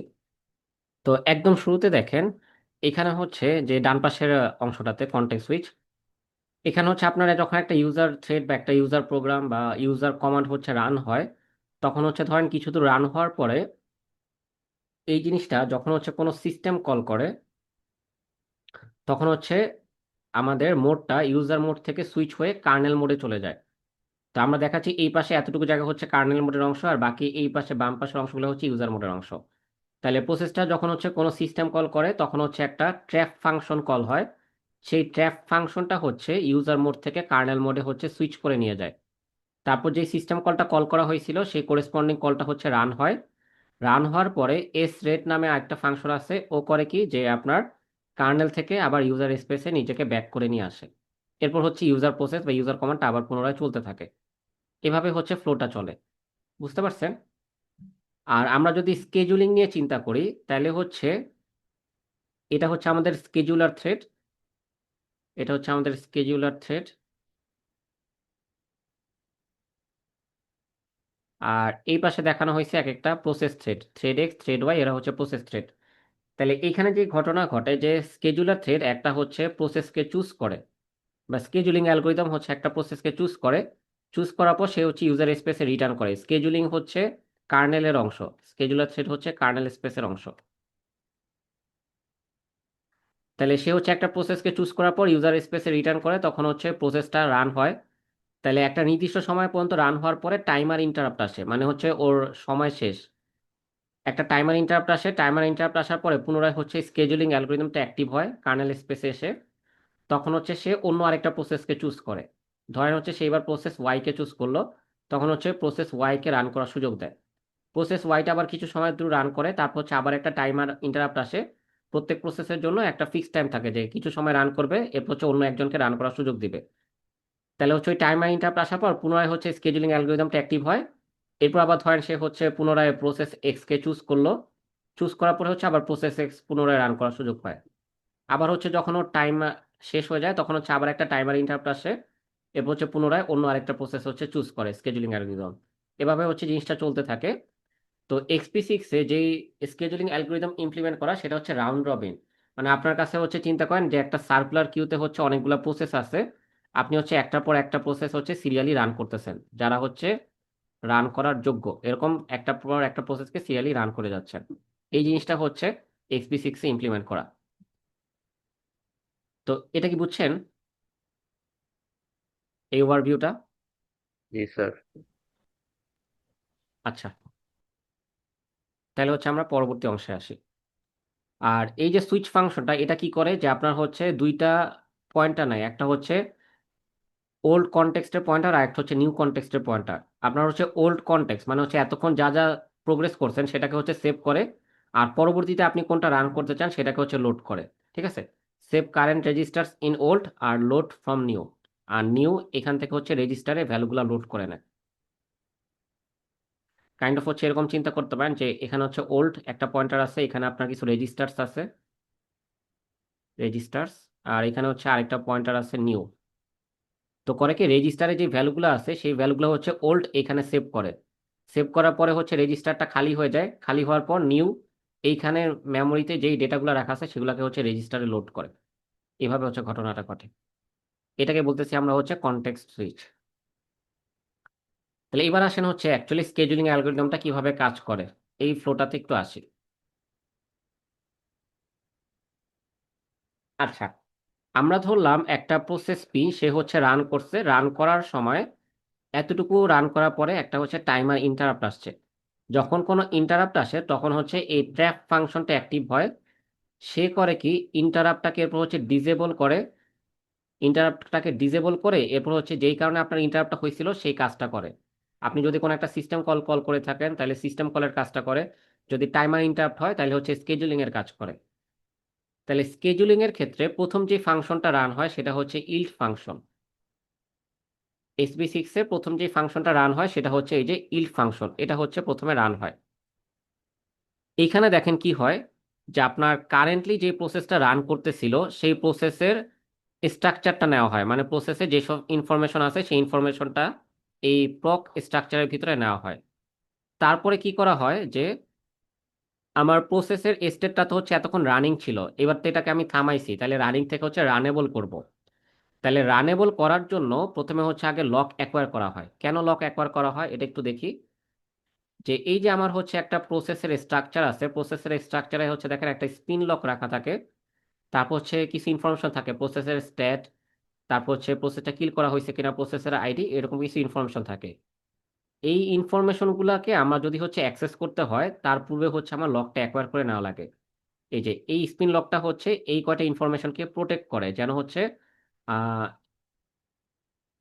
ইনকনসিস্টেন্সি না আসে। যেহেতু এখানে হচ্ছে আমরা কনকারেন্টলি একাধিক প্রসেস রান করতে পারি, সেই কারণে যেন কোনো ইনকনসিস্টেন্সি না আসে, এই কারণে হচ্ছে এই লকটা করে নেওয়া হয়। ঠিক আছে। তো যেহেতু দেখেন এই যে আমরা প্রসেসের স্টেটটাকে আপডেট করব, এই কারণে হচ্ছে আমার প্রথমে লকটাকে অ্যাকোয়ার করে নেওয়া হয়েছে। তারপরে প্রসেসের স্টেটটা হচ্ছে রানিং থেকে রানেবল করে দেওয়া হয়েছে। তারপরে হচ্ছে দেখেন স্কেট এই ফাংশনটাকে কল করা হয়েছে। এইবার আসেন হচ্ছে এই যে স্কেট ফাংশনের ভিতর এই যে এতটুকু করার পর এই যে আমরা হচ্ছে প্রসেসের জন্য একটা লক অ্যাকোয়ার করলাম, প্রসেসের স্টেট হচ্ছে রানিং থেকে রানেবলে চেঞ্জ করলাম। তারপরে হচ্ছে এই যে এখান থেকে স্কেট ফাংশন শুরু, আমরা হচ্ছে স্কেট ফাংশনটাকে কল করলাম। তাহলে এবার দেখেন স্কেট ফাংশনে হচ্ছে কি কি করা হয়। এই স্কেট ফাংশনে প্রথমে হচ্ছে আপনার এই যে যেই প্রসেসটা কারেন্টলি রান হচ্ছিল তার হচ্ছে ওই যে প্রসেসের স্ট্রাকচারটা নেওয়া হয়, এখানে প্রসেস রিলেটেড ইনফরমেশনগুলো আছে। এরপর এই জায়গায় কিছু হচ্ছে এরর কন্ডিশন চেক করা হয়, যে এই যে আপনি প্রসেসের জন্য যে সামনে কাজ করবেন আপনার হচ্ছে প্রসেসের লকটা হোল্ড করা কিনা। দেখেন লকটা কিন্তু হচ্ছে এই যে ইল্ড ফাংশনে হোল্ড করা হয়েছে, তারপরে স্কেট ফাংশনটা কল করা হয়েছে, তার মানে লকটা হোল্ড করা আছে। ঠিক আছে। এখানে জাস্ট হচ্ছে একটা এরর চেকিং করে নেওয়া হয়, যদি কোনো কারণে লক হোল্ড করা না থাকতো তাহলে হচ্ছে একটা এরর দিত। এরপরে চেক করা হয় যে আপনার এইখানের যে ইন্টারাপ্টটা আছে সেই ইন্টারাপ্টটা হচ্ছে ডিজেবল করে রাখা আছে কিনা। হ্যাঁ, এবং এই ইন্টারাপ্ট এনেবল ডিজেবলের জন্য হচ্ছে কিছু পুশ পপ ফাংশন আছে, সেই পুশ পপ ফাংশনগুলো ঠিকঠাক মতো কল করা হয়েছে কিনা সেই জিনিসটা হচ্ছে এখানে চেক করে নেওয়া হয়, এবং সেটা হচ্ছে সিপিইউর জন্য চেক করা হয়। এই লকটা হচ্ছে প্রসেসের জন্য চেক করা হয়েছিল, আর এই জায়গায় চেক করা হচ্ছে সিপিইউর লকটা। ঠিক আছে, এই জায়গায় চেক করা হচ্ছে সিপিইউ লকটা ঠিক মতো নেওয়া আছে কিনা। তারপরে চেক করা হচ্ছে আপনার প্রসেসের স্টেটটা কি রানিং আছে নাকি হচ্ছে অন্য কোনো কিছু আছে, কারণ রানিং থাকলে তো আমার এই ফাংশনটা কলই হওয়ার কথা না। তাহলে যদি হচ্ছে প্রসেসটা রান থাকা অবস্থায় সামহাও এই ফাংশনটা কল হয়ে যায় তাহলে হচ্ছে একটা এরর দিবে, যে প্রসেসটা হচ্ছে অলরেডি মানে প্রসেস রানিং থাকা অবস্থায় কিভাবে এই ফাংশনটা কল হলো, একটা এরর জেনারেট করবে। প্যানিক ফাংশনটা কল করা মানে হচ্ছে একটা এরর জেনারেট করা হয়েছে। ঠিক আছে, প্যানিক ফাংশন বলতে হচ্ছে এররকে বোঝানো হচ্ছে। ফাইনালি হচ্ছে আপনার ইন্টারাপ্ট ডিসেবল করে রাখার কথা, এই যে যখন হচ্ছে আপনার ট্র্যাপ ফাংশনটা কল হয় সেই হচ্ছে ইন্টারাপ্টটাকে ডিসেবল করে নেয়। তাহলে ইন্টারাপ্টটা আসলে ডিসেবল হয়েছে কিনা সেটা হচ্ছে একটা চেক করে। ঠিক আছে, কারণ এই স্কেজুলিং অ্যালগোরিদম রান করার সময় ইন্টারাপ্ট হচ্ছে চলতে পারবে না, এই কারণে হচ্ছে ডিসেবল করে নেয়। এটুকু ক্লিয়ার হয়েছে কি কি এরর চেকিং হয়? জি স্যার। আচ্ছা,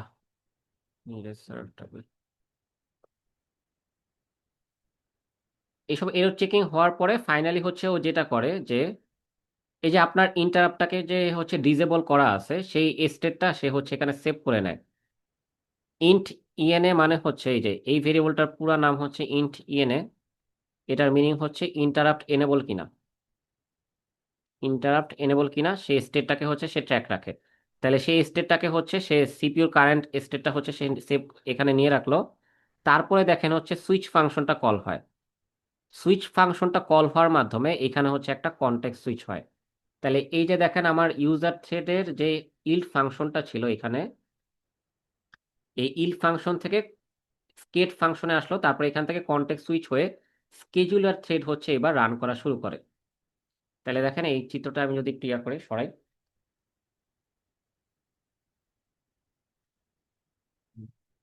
এই যে এই অংশটা হচ্ছে প্রসেস থ্রেডের অংশ। এরপর হচ্ছে ইন্টারাপ্ট আসার মাধ্যমে ট্র্যাপ ফাংশনটা কল হয়, হচ্ছে কার্নেল স্পেসে আসে, ইল ফাংশনটা কল হয়, তারপর হচ্ছে এখান থেকে স্কেট ফাংশনটা কল হয়।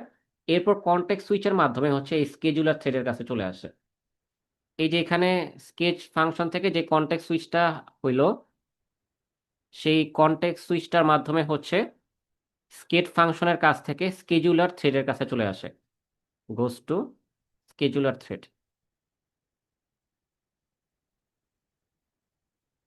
ঠিক আছে, এই হচ্ছে স্কেজুলার থ্রেডের কাছে চলে আসে। স্কেজুলার থ্রেডের কাছে চলে এসে তারপর কি করে দেখেন,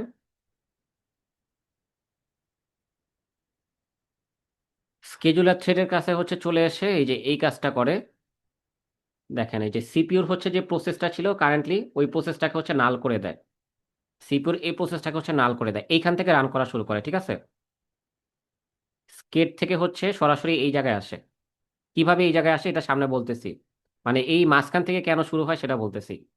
স্কেট ফাংশন থেকে হচ্ছে সরাসরি এই জায়গায় আসে, আসার পরে হচ্ছে এই যে সিপিইউতে বর্তমানে যে প্রসেসটা রানিং ছিল সেটাকে হচ্ছে নাল করে দেয়, কারণ এখন একটা নতুন প্রসেস চুজ করবে। তারপর হচ্ছে আপনার যে লকটা হোল্ড করা ছিল, লকটা কোথায় হোল্ড করছিলেন, এই যে ইল্ড ফাংশনে হচ্ছে আপনি লকটা হোল্ড করছিলেন, সেই লকটাকে হচ্ছে রিলিজ করে দেওয়া হয়। এই যে হোল্ড করা লকটাকে হচ্ছে রিলিজ করে দেওয়া হয়। এরপরে হচ্ছে দেখেন এখানে একটা লুপ আছে, লুপের হচ্ছে পরবর্তী ইটারেশনে যায়। ঠিক আছে, এই যে লুপের হচ্ছে পরবর্তী ইটারেশনে আসে। এতটুকু পর্যন্ত ধরতে পারছেন? কেন হচ্ছে এই মাঝখান থেকে শুরু হয়, স্কেট ফাংশন থেকে কেন কন্টেক্সট সুইচের মাধ্যমে এই মাঝখান থেকে আসে সেটা আমি ব্যাখ্যা করবো একটু পর। বাট এমনিতে এছাড়া বাকি সবকিছু ধরতে পারছেন? জি স্যার। আচ্ছা, এরপর হচ্ছে দেখেন এখানে হচ্ছে জাস্ট একটা লুপ চলতে থাকে, কাইন্ড অফ হচ্ছে একটা সার্কুলার কিউ এর মতো লুপটাকে চিন্তা করতে পারেন। যে আপনি হচ্ছে ধরেন বর্তমান একটু আগে এই প্রসেসটাকে স্কেজুল করছিলেন, এরপর হচ্ছে আপনি এই অ্যারের বাকি প্রসেসগুলো চেক করে দেখবেন কোনোটাকে স্কেজুল করা যায় কিনা।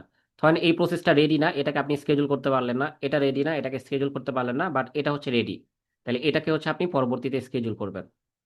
ঠিক আছে, এরকম করে হচ্ছে চেক করতে থাকে অ্যারেটাকে। তাহলে এই যে আমি হচ্ছে এরপর হচ্ছে লকটা অ্যাকোয়ার করলাম, করার পরে হচ্ছে এমন একটা প্রসেসকে চুজ করব যেটা হচ্ছে রানেবল বা হচ্ছে রেডি, যেটাকে আমি এখন রান করাইতে পারবো। ঠিক আছে, তাহলে সেটার পরে কি করলাম যে আমি হচ্ছে স্টেটটাকে রানিং করে দিলাম, প্রসেসের স্টেটটাকে আমি হচ্ছে রানিং করলাম। লক নিছি, প্রসেসকে চুজ করে এরপর হচ্ছে স্টেটটাকে রানিং করলাম। এরপর হচ্ছে দেখেন আমার সি প্রকের ভিতরে এই প্রসেসটাকে দিলাম, মানে হচ্ছে আমার সিপিইউতে এখন এই প্রসেসটা রান হবে। আমি কারেন্টলি যে সিপিইউতে আসি, সি হচ্ছে কারেন্টলি কোন সিপিইউতে আসি সেটা বোঝায়। কারেন্টলি যে সিপিইউতে আসি সেই সিপিইউতে এখন হচ্ছে আমার বর্তমানে চুজ করা প্রসেসটা হচ্ছে রান হবে। ঠিক আছে, এরপরে দেখেন পুনরায় হচ্ছে আরেকটা কনটেক্সট সুইচ করা হচ্ছে এখানে। এরপরে হচ্ছে দেখেন পুনরায় এখানে আরেকটা কনটেক্সট সুইচ করা হচ্ছে। এই যে এই পুনরায় করা কনটেক্সট সুইচের মাধ্যমে সে হচ্ছে এই স্কেজুলার থ্রেড থেকে বের হয়ে এই স্কেট ফাংশনে হচ্ছে রিটার্ন করে। এই যে দেখেন স্কেট ফাংশন থেকে কনটেক্সট সুইচের মাধ্যমে সে স্কেজুলার থ্রেডে আসছিল, আবার স্কেজুলার থ্রেডে এসে নতুন একটা প্রসেস চুজ করার পর কনটেক্সট সুইচের মাধ্যমে হচ্ছে পুনরায় স্কেট ফাংশনে ব্যাক করে। তাহলে আমরা হচ্ছে কোন লাইনের পরে হচ্ছে স্কেট ফাংশনে ব্যাক করলাম, এই লাইন থেকে, তাই না? গোস ব্যাক টু স্কেট ফাংশন।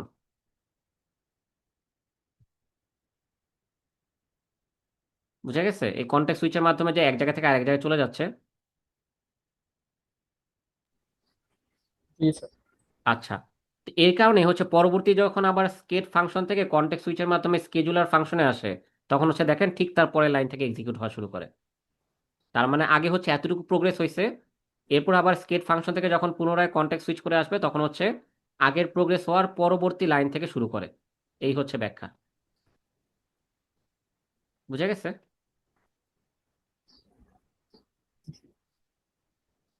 আচ্ছা, এরপর হচ্ছে দেখেন পুনরায় হচ্ছে স্কেট ফাংশনে ব্যাক করে, তাহলে আমরা স্কেট ফাংশনে ব্যাক করি। তাহলে এই যে এইখান থেকে আমরা স্কেজুলারে চলে গেছিলাম, এই স্কেজুলার থেকে ব্যাক করলে আমরা হচ্ছে পরের লাইন থেকে শুরু করব। এখানে কি করা হয়েছে দেখেন তো, এই যে কারেন্টলি আমরা যে সিপিইউতে আছি সেই সিপিইউতে আমরা হচ্ছে এই যে ইন্টারাপ্ট এনেবল আগের যে স্টেটটা ছিল সেই স্টেটটাকে আবার হচ্ছে রিস্টোর করে নিলাম। এই হচ্ছে কাজ,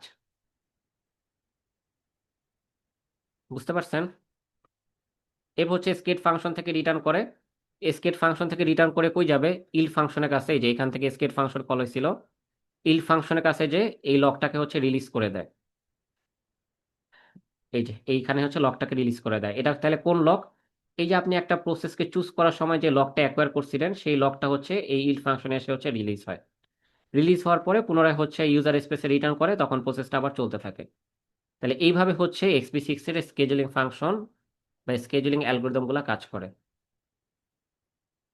দেখেন তো ফ্লোটা বুঝছেন কিনা। আমি হচ্ছে আরেকবার একটু সামারি করি। হ্যাঁ, এতক্ষণ তো একটু ডিটেলসে বুঝাইলাম, একবার একটু সোজা ভাষায় সামারি করি, দেখেন।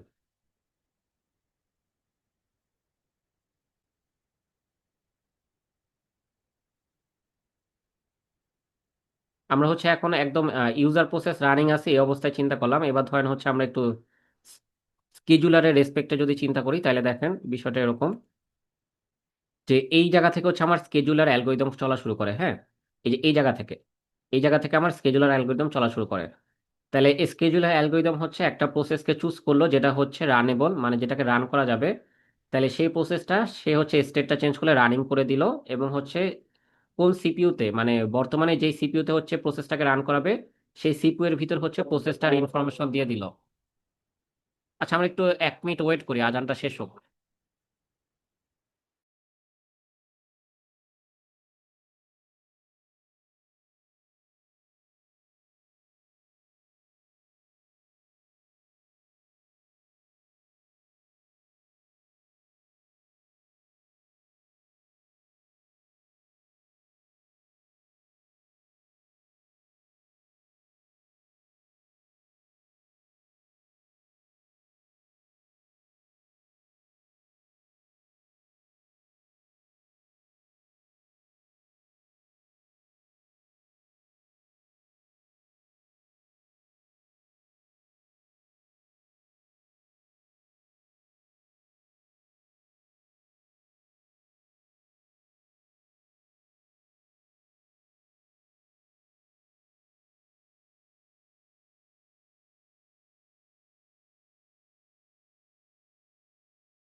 আচ্ছা, আমরা হচ্ছে আবার কন্টিনিউ করি।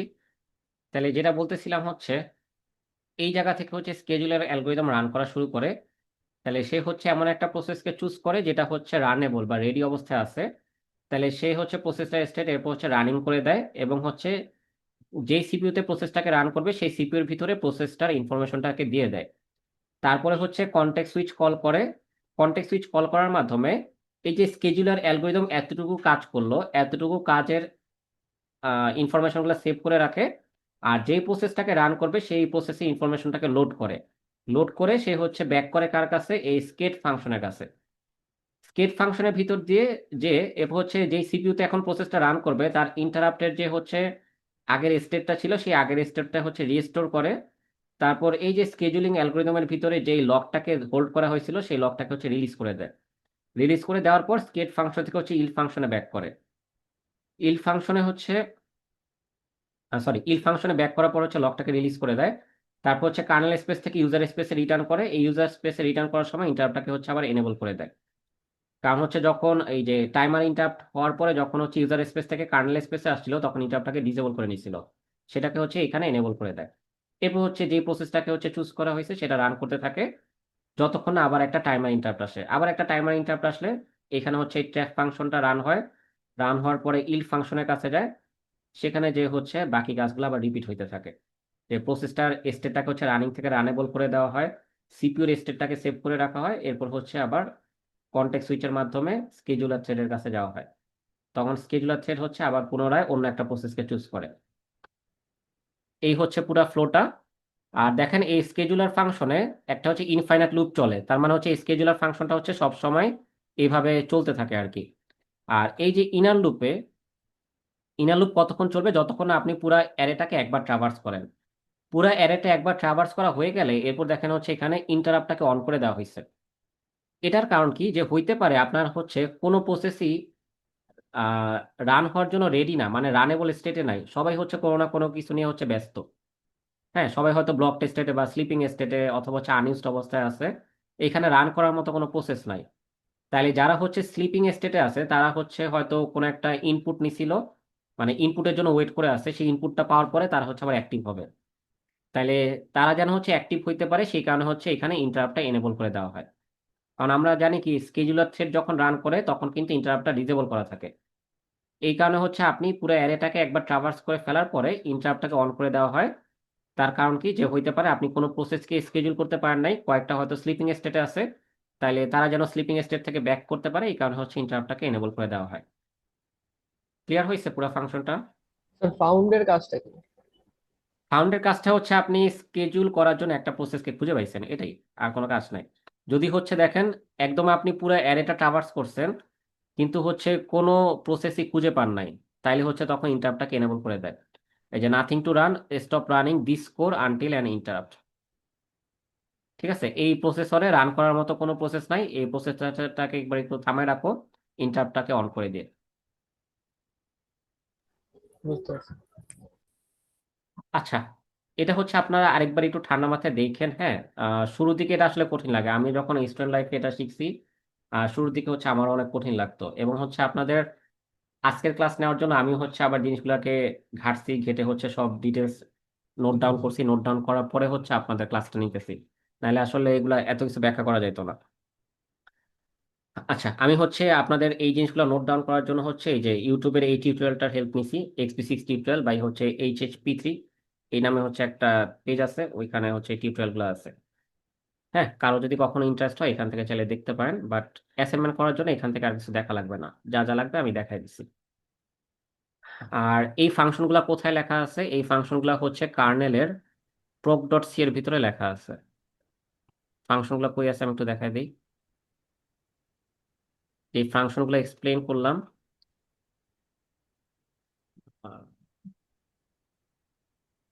সার্চ করে এই যে এই ফাংশনগুলো হচ্ছে proc.c এই ফাইলের ভিতরে লেখা আছে। তাহলে আপনারা যখন হচ্ছে স্কেজুলিং অ্যালগরিদম ইমপ্লিমেন্ট করবেন তখন হচ্ছে এই তিনটা ফাংশন নিয়ে কাজ করলে আপনাদের হয়ে যাবে, স্কেজুলার ফাংশন, স্কেট ফাংশন আর ইল ফাংশন। ঠিক আছে, ফাংশনগুলো কিভাবে কাজ করে এটা এক্সপ্লেন করে দিলাম। এইবার আসেন হচ্ছে আপনাদের অ্যাসাইনমেন্টটা বুঝাই দিয়ে ক্লাসটা শেষ করি।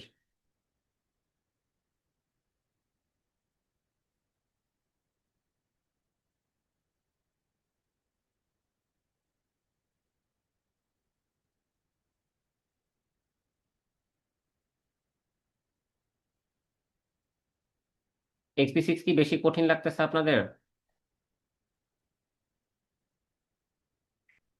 নাকি এখনো দেখাই শুরু করেন নাই, কঠিন লাগতেছে নাকি বুঝবেন কি হবে নাকি?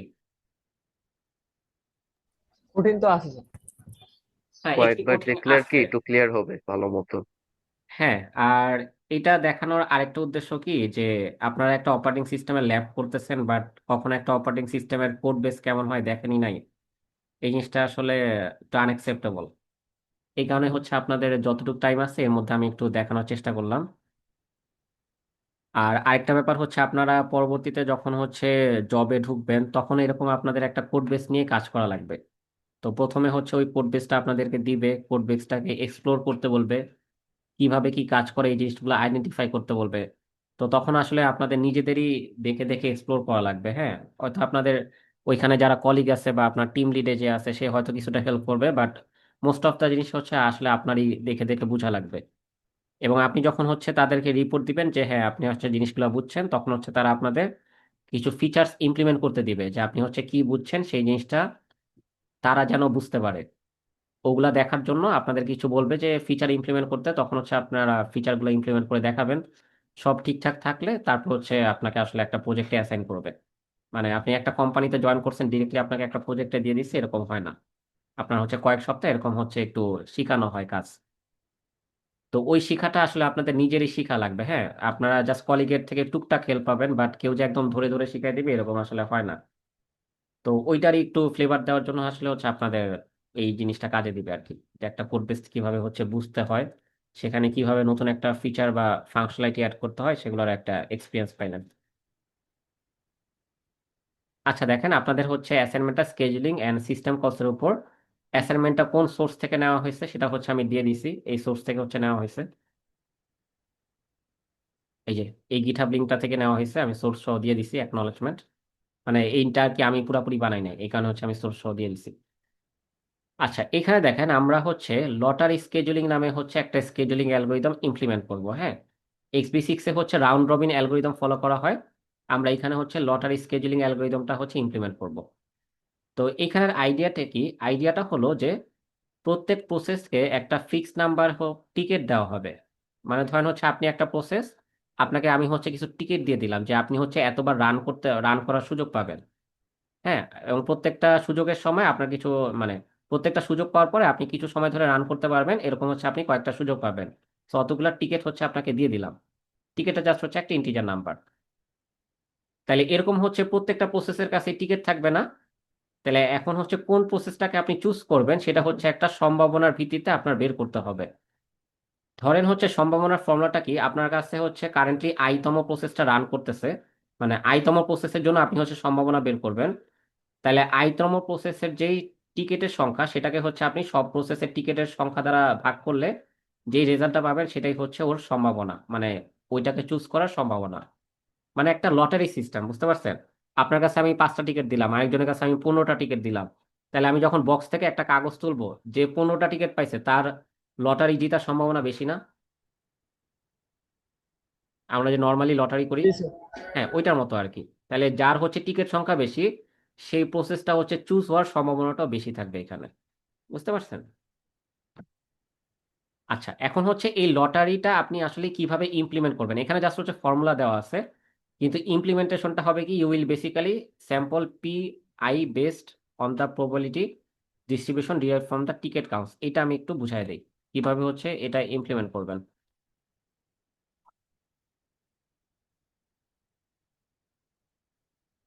ল্যাবেরটা কোনটা? এটা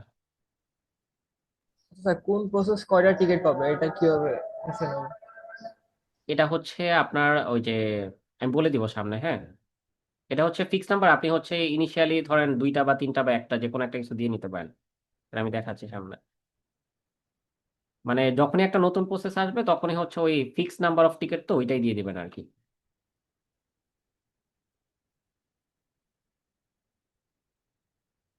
আচ্ছা, আমি একটু বুঝাই জিনিসটা হচ্ছে কিভাবে হবে। হ্যাঁ, ধরেন হচ্ছে আপনার সিস্টেমে 3টা প্রসেস আছে, একটা হচ্ছে P1, একটা হচ্ছে P2, একটা হচ্ছে P3। এখন P1 এর কাছে টিকিট আছে ধরেন হচ্ছে 20টা, P2 এর কাছে টিকিট আছে ধরেন হচ্ছে 30টা, আর P3 এর কাছে টিকিট আছে হচ্ছে 50টা। এই সব মিলে আসে টোটাল 100। আমরা হচ্ছে আর কি পার্সেন্টেজের ভিত্তিতে চিন্তা করব। তাহলে P1 এর কাছে আছে 20% টিকিট, P2 এর কাছে আছে 30% টিকিট, P3 এর কাছে আছে 50% টিকিট, এইভাবে আর কি, মানে পার্সেন্টেজের মতো চিন্তা করেন। ঠিক আছে?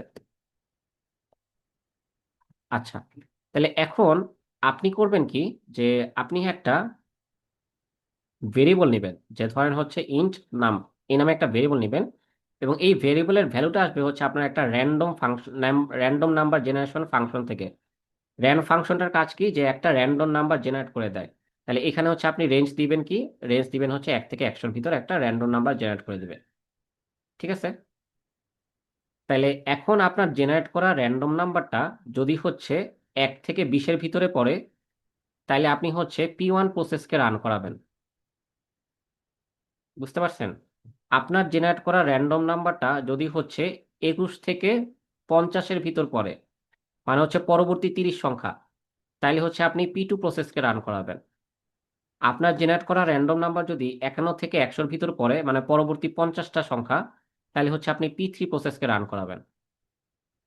এটাকেই বলা হয় স্যাম্পল করা। যে আমি একটা র্যান্ডম ভ্যালু জেনারেট করলাম, সেই ভ্যালুটা আসলে প্রবাবিলিটি অনুযায়ী কার ভাগে পড়তেছে তাকেই হচ্ছে আমি চুজ করব। এখন যদি আপনার র্যান্ডম ফাংশন আপনাকে দেয় 64, তাহলে 64 দেখেন 51 থেকে 100 এই রেঞ্জে, তার মানে আপনি হচ্ছে P3 কে চুজ করবেন। আপনার যদি র্যান্ডম ফাংশন আপনাকে দেয় হচ্ছে 23, 23 হচ্ছে 21 থেকে 50 এই রেঞ্জে, আপনি তাহলে হচ্ছে P2 প্রসেসকে চুজ করবেন। ক্লিয়ার হয়েছে এটা? তারপর স্যার টিকেটের নাম্বার গুলাকে সর্ট করে নিতে হবে নাকি? মানে সর্ট পি করে নিতে ওয়ানে পারেন, বা পি হচ্ছে আপনি জাস্ট, আপনার তো একটা প্রসেসের অ্যারে থাকবে, আপনি জাস্ট হচ্ছে টিকেটের নাম্বারগুলো যোগ করে করে দেখতে পারেন। যে কারেন্টলি ধরেন হচ্ছে আপনার এই হ্যাঁ কার আমি নামে একটা ভেরিয়েবল আছে, হ্যাঁ, এটাতে আপনি হচ্ছে প্রথমে P1 প্রসেস নিলেন, তাহলে হচ্ছে কার ভেরিয়েবলের ভ্যালু ইনিশিয়ালি 0। আপনি হচ্ছে কার ভেরিয়েবলের ভ্যালুটাতে করলেন কি, যে P1 এর যতগুলো টিকেট আছে সেগুলো হচ্ছে যোগ করে দিলেন। কথার কথা, হ্যাঁ, টিকেটস। স্যার আমি তো পি ওয়ান না করে পি টু করতে পারতাম তাই না? অ্যাকচুয়ালি প্রসেসগুলোর হচ্ছে একটা অ্যারে থাকে, আমি দেখাচ্ছি, হ্যাঁ, সবগুলা প্রসেস ট্র্যাক রাখার জন্য একটা অ্যারে থাকে। তা আপনি তো অ্যারেটাকে হচ্ছে সিরিয়ালি ইটারেট করে যাবেন, তাই না? আচ্ছা আচ্ছা আচ্ছা এই বুঝতে কারণে। পারছি। তাহলে ধরেন হচ্ছে আপনি প্রথম যে প্রসেসটা পাইলেন তার টিকেটকে হচ্ছে কার ভ্যালুর সাথে যোগ করে দিলেন, তাহলে এখন কারের ভ্যালু হচ্ছে 20। তাহলে এখন হচ্ছে আপনার জেনারেট করা নাম্বার যদি হচ্ছে 20 ছোট হয়, তার মানে আপনি এই প্রসেসটাকে নিয়ে ফেলতে পারেন।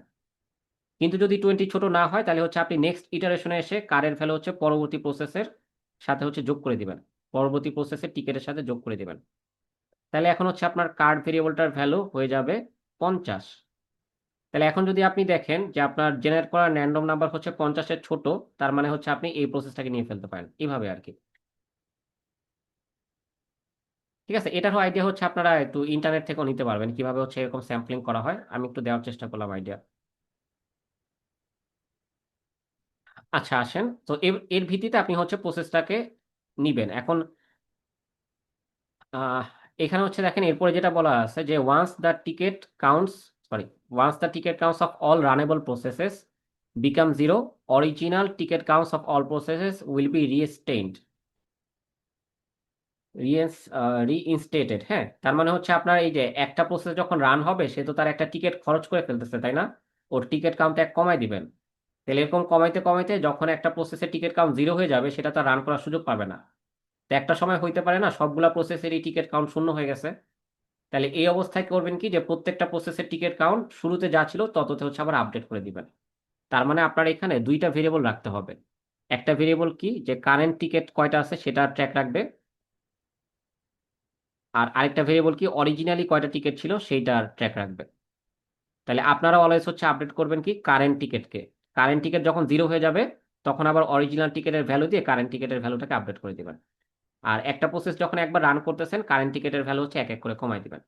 অরিজিনাল টিকিটে কখনো কোনো চেঞ্জ করবেন না। ক্লিয়ার তো হয়েছে? জি স্যার। আচ্ছা, এরপরে দেখেন, এই যে অ্যালগোরিদমগুলো ইমপ্লিমেন্ট করবেন, এগুলোর জন্য হচ্ছে আপনাদের কিছু সিস্টেম কল লাগবে। তাহলে সিস্টেম কলগুলো কি কি? একটা হচ্ছে সেট টিকেটস, এই সিস্টেম কলটা ইমপ্লিমেন্ট করতে হবে। এই সিস্টেম কলটা কি নিবে, যে এই সিস্টেম কলটা হচ্ছে একটা ইন্টিজার নাম্বার ইনপুট নিবে, which sets the number of tickets of the calling process. তার মানে হচ্ছে যেই প্রসেসটা সেট টিকেটস এই সিস্টেম ফাংশনটাকে কল করবে, আপনি হচ্ছে তার টিকিটটাকে হচ্ছে আপডেট করে দিবেন। ধরেন হচ্ছে এখানে 7 দিয়ে হচ্ছে কল করলো, তাহলে আপনি হচ্ছে এই যে অরিজিনাল টিকেটস এটাকে হচ্ছে আপডেট করে দিবেন 7 দিয়ে, এবং হচ্ছে কারেন্ট টিকেটস এটাকে হচ্ছে আপডেট করে দিবেন 7 দিয়ে, ওই মুহূর্তে আর কি। ঠিক আছে? এবং হচ্ছে যখন প্রসেসটা রান করবে কারেন্ট টিকেট হচ্ছে একটা একটা করে কমতে থাকবে, অরিজিনাল টিকেটটা এরকমই থাকবে। আবার যদি কখনো সেট টিকেট ফাংশনটা কল করে ওই প্রসেস, তাহলে হচ্ছে আবার ওই অরিজিনাল টিকেটটা আপডেট করে দিবেন, কারেন্ট টিকেটটাকেও আপডেট করে দিবেন। এটাই হচ্ছে বলছে। আর যদি হচ্ছে এরকম কিছু না করে তাহলে হচ্ছে প্রসেসের শুরুতে বাই ডিফল্ট হচ্ছে প্রত্যেকটা প্রসেসকে একটা টিকিট দেওয়া হবে। তার কারণ কি, অ্যাটলিস্ট একবার যেন রান করার সুযোগ পায়। এই যে প্রথমে যে কোশ্চেন করছিলেন না কয়টা করে টিকিট দিবেন, তাহলে হচ্ছে বাই ডিফল্ট আপনি হচ্ছে একটা করে টিকিট দিবেন। বুঝতে পারছি। আচ্ছা। আর তাহলে এই সিস্টেম কলের মাধ্যমে একটা প্রসেস তার জন্য হচ্ছে টিকিটের সংখ্যা বাড়াইতে পারবে। ঠিক আছে। তাহলে সে হচ্ছে সিপিইউতে বেশি সময় ধরে মানে বেশিবার রান করার সুযোগ পাবে, এই হচ্ছে একটা ব্যাপার। আর এটার জন্য যদি হচ্ছে কোনো এরর পান তাহলে হচ্ছে -1 রিটার্ন করবেন, আর এরর না থাকলে 0 রিটার্ন করবেন। মানে ফাংশনে তো একটা রিটার্ন ভ্যালু থাকবে, নর্মালি 0 রিটার্ন হবে, কোনো এরর আসলে হচ্ছে -1 রিটার্ন হবে। এরর কখন আসতে পারে, এখন আপনি সেট টিকেটসে দিলেন একটা নেগেটিভ নাম্বার, তাহলে এটা একটা এরর না, ঋণাত্মক টিকিট তো সম্ভব না, তাহলে তখন হচ্ছে আপনি -1 রিটার্ন করবেন। বুঝতে পারছেন? বুঝতে পারছি। আচ্ছা, ওকে, এটা গেল। এরপরে হচ্ছে গেট পি ইনফো, মানে হচ্ছে প্রসেস ইনফো পাওয়ার জন্য হচ্ছে একটা সিস্টেম কল লেখা লাগবে। তাহলে এই সিস্টেম কলের কাজ হচ্ছে যে the second system call is int get info. সে হচ্ছে প্রসেসের জন্য একটা স্ট্রাকচার নেয়, হ্যাঁ, পিএসটেট নামে হচ্ছে একটা স্ট্রাকচার পয়েন্টার নেয়। This routine return some information about all running processes, মানে প্রত্যেকটা রানিং প্রসেসের ব্যাপারে সে কিছু ইনফরমেশন প্রোভাইড করে, including how many time slices each has been scheduled to run and process ID of each. তাহলে প্রত্যেকটা প্রসেসের জন্য প্রসেস আইডি আর সে হচ্ছে কয়টা টাইম স্লাইস ইউজ করছে সেটার কাউন্ট শো করবে। You can use the system call to build a variant of command line program PS. Normally হচ্ছে আমরা যখন পিএস কমান্ডটা ইউজ করি তখন একটা মানে আমার সিস্টেমে যতগুলো প্রসেস রানিং তাদের কিছু ডিটেলস দেখতে পাই। তো ওইটার মতো করেই আমরা হচ্ছে একটা নতুন কমান্ড হচ্ছে আসলে এখানে ইমপ্লিমেন্ট করতেছি। হ্যাঁ, তো এখানে দেখেন একটা এক্সাম্পল দেওয়া আছে। তো আপনাদের কোশ্চেনের ভিতরেই আসলে এই স্ট্রাকচারটা ডেফিনেশন দেওয়া আছে, আপনারা জাস্ট এই জিনিসটাই অ্যাড করে ফেলবেন কপি পেস্ট করে। তাহলে এটা হচ্ছে আপনাদের আসলে নিজেদের আর চিন্তা করে লেখা লাগবে না। হ্যাঁ, যে pstat এই স্ট্রাকচারটা আপনি হচ্ছে কার্নেল ফোল্ডারে রাখবেন, এবং সেটার জন্য আপনি হচ্ছে pstat.h নামে একটা হেডার ফাইল খুলবেন। এটা হচ্ছে অনেকটা এরকম যে এইখানে আপনি যে কার্নেল যে স্পেসটা আছে এখানে হচ্ছে আপনি একটা নতুন ফাইল নেবেন যে pstat.h। এই ফাইলের ভিতরে আপনার হচ্ছে এই যে কোশ্চেনে যে স্ট্রাকচারটা দিয়ে দেওয়া আছে না, এই জিনিসটা হচ্ছে জাস্ট কপি পেস্ট করে বসায় দিবেন। এটা হচ্ছে এখানে কপি পেস্ট করে বসায় দিবেন, এটাই হচ্ছে কাজ। তাহলে কি কি শো করতে হবে সেটা হচ্ছে এই স্ট্রাকচারেই দেওয়া আছে, ক্লিয়ার? তাহলে দেখেন এখানে আমরা কি কি শো করব। এখানে হচ্ছে প্রসেসের আইডি শো করব, প্রসেসটা হচ্ছে ইউজ হচ্ছে কি কি হচ্ছে না সেটা শো করব। এই যে weather the slot of the process table is being used or not, used হইলে হচ্ছে 1, না হইলে হচ্ছে 0। তারপর হচ্ছে ওর অরিজিনালি কয়টা টিকিট ছিল সেটা, কারেন্টলি কয়টা টিকিট আছে সেটা, কয়টা টাইম স্লাইস ইউজ করছে সেটা, প্রত্যেকটা প্রসেসের জন্য এই ইনফরমেশনগুলো রাখবো। এন প্রক মানে হচ্ছে আপনার প্রসেস ম্যাক্সিমাম কয়টা হইতে পারে সেটা। তা আপনার XB6 এ হচ্ছে 64টা process at a time run করা যায়, তো এন প্রকের ভ্যালু হচ্ছে 64। এটা হচ্ছে যে প্যারাম.h এর ভিতরে আছে, এই যে এন প্রকের ভ্যালু হচ্ছে 64, এটা ইউজ করতেছি, বুঝতে পারছেন? আচ্ছা, তাহলে এইটা হচ্ছে আপনি কার্নেল ফোল্ডারের ভিতরে এই pstat.h হেডার ফাইল নামের ভিতরে এটা অ্যাড করে নেবেন কপি পেস্ট করে। আচ্ছা, এরপর হচ্ছে যে আপনার কোন কোন জায়গায় এডিট করতে হবে সেটার একটা হিন্টস দেওয়া আছে, যে স্কেজুলারের হচ্ছে ফাংশনগুলো proc.c এর ভিতরেই থাকে যেটা আজকে দেখাইলাম, এবং proc.h এর ভিতরে প্রসেস রিলেটেড ডেটা স্ট্রাকচার থাকে, তো এইগুলা নিয়ে হচ্ছে আপনাদের কাজ। আর টিকেট অ্যাসাইনমেন্টের ব্যাপারে দেখেন একটা জিনিস বলা হয়েছে, আমরা ফর্ক সিস্টেম কলের সাথে পরিচিত না? ফর্ক সিস্টেম কল কি করে, প্যারেন্টের যা যা প্রপার্টিস আছে সবগুলাকে হচ্ছে চাইল্ডে কপি করে নিয়ে আসে, তাই না? জি স্যার। তাহলে এখানে দেখেন এইবার তো প্রসেসের একটা প্রপার্টি কি, প্রসেসের কয়টা টিকেট আছে এটাও তো প্রসেসের একটা প্রপার্টি। তাইলে হচ্ছে দেখেন এই ফর্ক সিস্টেম কলে আপনাদের একটা ছোট্ট এডিট করতে হবে, যে if the parent originally had 42 tickets and কলস fork to create a child process, the child should also get 42 tickets initially. তার মানে আপনার প্যারেন্টে যে কয়টা টিকেট আছে সেই কয়টা টিকেট হচ্ছে আপনার চাইল্ডে দিয়ে দিতে হবে, বুঝতে পারছেন? তাহলে এই এডিটটা কোথায় করবেন আমি দেখাই দিই। এই যে proc.c এর ভিতরে যে ফর্ক ফাংশনটা ইমপ্লিমেন্ট করা আছে,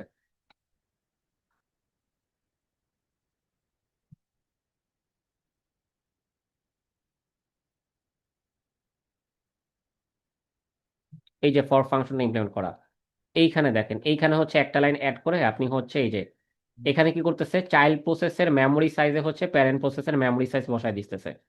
তো সিমিলারলি আপনি এখানে কি করবেন, চাইল্ড প্রসেসের টিকেটের ভিতরে প্যারেন্টের টিকেটটাকে বসায় দিবেন।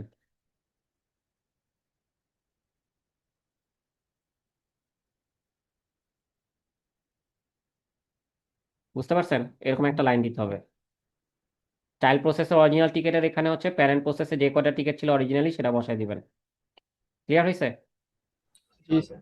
আর চাইল্ড প্রসেসের যে কারেন্ট টিকেটের সংখ্যা সেটা হচ্ছে প্যারেন্টেরটা চলে আসবে। কারেন্ট টিকেটস, এটা হচ্ছে প্যারেন্টের ভ্যালুটা বসে যাবে। এই এই দুইটা লাইন হচ্ছে ফর্কের ভিতরে অ্যাড করে দেওয়া লাগবে।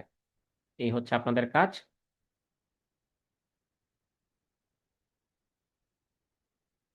তাহলে এই হচ্ছে আপনাদের পুরো অ্যাসাইনমেন্টে এক্সপ্লেন করা। আর হচ্ছে আর্গুমেন্ট পাসিং। আর্গুমেন্ট পাসিং হচ্ছে কিভাবে করবেন সেটার জন্য হচ্ছে দেখেন এই যে রিড সিস্টেম কলটা একটু এক্সপ্লোর করতে বলা হয়েছে। সেই রিড সিস্টেম কলে দেখবেন হচ্ছে আর্গুমেন্ট পাসিং করতে হয় কিভাবে, কার্নেল থেকে আপনার কিভাবে ইউজার স্পেসে ভ্যালু রিটার্ন করতে হয় সেটা রিড সিস্টেম কলে দেওয়া আছে, ওইটা একটু দেখেন। এরপরে হচ্ছে দেখেন এই অফলাইনের জন্য আমরা হচ্ছে সিপিইউ সংখ্যা 1 করে নিব। ওই যে আমি শুরুর ক্লাসে বলছিলাম, যখন রেকর্ড দেখবেন তখন পাবেন। এই যে আমার যে মেক ফাইলটা আছে, মেক ফাইলে হচ্ছে কারেন্টলি প্রসেসরের সংখ্যা 3 দেওয়া, মানে হচ্ছে এই অপারেটিং সিস্টেমটা এখন একই সাথে 3টা প্রসেসরে কাজ করতে পারে। এই যে 3 দেওয়া, এই 3টাকে হচ্ছে 1 বানায় নিবেন। তাহলে হচ্ছে আপনাদের স্কেজুলিং অ্যালগোরিদমটা সিমুলেট করতে সুবিধা হবে আর কি। একটা প্রসেসরে সবকিছু হবে, সিম্পলিসিটি থাকবে। 3টা প্রসেসরে করতে গেলে দেখবেন হচ্ছে আর কি অনেক কমপ্লেক্স লাগবে জিনিসগুলো, আরো অনেক কিছু হ্যান্ডেল করা লাগবে এক্সট্রা। বাট একটা প্রসেসরে করলে কাজ সোজা হয়ে যায়। তো এখানে হচ্ছে 1 করে নেবেন। এটার কথাই হচ্ছে এখানে বলা আছে যে নাম সেট সিপিএস হচ্ছে 1 ইন দ্য মেক ফাইল। আর র্যান্ডম নাম্বার কিভাবে জেনারেট করবেন এগুলোর জন্য হচ্ছে ইন্টারনেটে ফাংশন আছে, আপনি চ্যাট জিপিটি থেকেও নিতে পারেন, কোনো সমস্যা নাই। হ্যাঁ, এটা জাস্ট হচ্ছে চ্যাট জিপিটি বা ইন্টারনেট থেকে ফাংশন নিয়ে কপি পেস্ট করে বসায় দিবেন, এটাতে এফোর্ট দেওয়া লাগবে না। আর এরপর হচ্ছে টেস্ট করার জন্য আপনারা হচ্ছে দুইটা ইউজার প্রোগ্রাম লিখবেন, একটা হচ্ছে টেস্ট টিকেট ডট সি, একটা হচ্ছে টেস্ট প্রক ইনফো ডট সি। ঠিক আছে, এই দুইটা হচ্ছে ইউজার প্রোগ্রাম লিখবেন, কোনটার কাজ কি সেটা হচ্ছে এখানে বলা আছে, যে আপনাদের হচ্ছে এই ইনফরমেশন গুলা প্রিন্ট করতে হবে। আচ্ছা, এরপর দেখেন আপনারা হচ্ছে সাবমিট করবেন কিভাবে। আর আপনাদের হচ্ছে ডেডলাইনটা দেওয়া আছে জুনের 13 তারিখ পর্যন্ত। হ্যাঁ, তার মানে হচ্ছে ঈদের ছুটি যেদিন শেষ ওই দিন পর্যন্ত হচ্ছে ডেডলাইন। আমরা ঈদের পরে যে অফলাইন ক্লাসটা হবে সেখানে হচ্ছে এটার এভালুয়েশনটা নিব। তাহলে আপনারা করবেন কি, যে একটা ফ্রেশ কপি XP6 এর একটা ফ্রেশ কপি নেওয়াবেন, আপনাদের একটা ফ্রেশ কপি আমি হচ্ছে হয়ে গেল এলএমএস এ দিয়ে রাখছি। এই যে XP6 এর একটা ফ্রেশ কপি দিয়ে রাখছি, এটা ডাউনলোড করে আনজিপ করে নেবেন। তারপরে হচ্ছে আপনাদের যা যা এডিট করা দরকার করবেন। তারপর হচ্ছে যারা গিট হাব ইউজ করেন অলওয়েজ, তারা হচ্ছে এখানে কমিট করবেন না। হ্যাঁ, কমিট করার পূর্বে আপনারা হচ্ছে গিট ব্যাশ থেকে এই কমান্ডটা রান করবেন। গিট, তারপর হচ্ছে ডিফ হেড, তারপর হচ্ছে একটা angular bracket, right angular bracket, তারপর হচ্ছে আপনাদের স্টুডেন্ট আইডি দিয়ে ডট প্যাচ, এইভাবে একটা কমান্ড লিখবেন। এইটা লিখলে কি হবে, আপনি হচ্ছে এই যে XP6 এর উপর যা যা এডিট করলেন না, জাস্ট ওই এডিটের জিনিসগুলো নিয়ে একটা হচ্ছে প্যাচ তৈরি হবে। মানে আপনি কি কি এডিট করছেন শুধু হচ্ছে সেই জিনিসগুলো শো করবে, কোথায় কি এডিট করছেন সেগুলো নিয়ে একটা প্যাচ তৈরি হবে। ওই প্যাচটা হচ্ছে আপনি সাবমিট করবেন। মানে পুরো XP6 হচ্ছে সাবমিট করতে যাবেন না, বুঝা গেছে? এই প্যাচটা হচ্ছে সাবমিট করবেন। এই প্যাচটা সাবমিট করার পরে হচ্ছে এটা যখন এভালুয়েট করা হবে সেই প্যাচটা হচ্ছে একটা ফ্রেশ XP6 এর উপর অ্যাপ্লাই করব। তাহলে হচ্ছে আপনি যা যা এডিট করছেন সবকিছু হচ্ছে আমার XP6 এ চলে আসবে। তো ওইটা দেখে হচ্ছে এরপর এভালুয়েশনটা করতে পারবো। যেমন ধরেন হচ্ছে আমরা যে এতক্ষণ এডিট করলাম XP6 এর ভিতরে, এখান থেকে যদি হচ্ছে আমরা প্যাচটা তৈরি করি,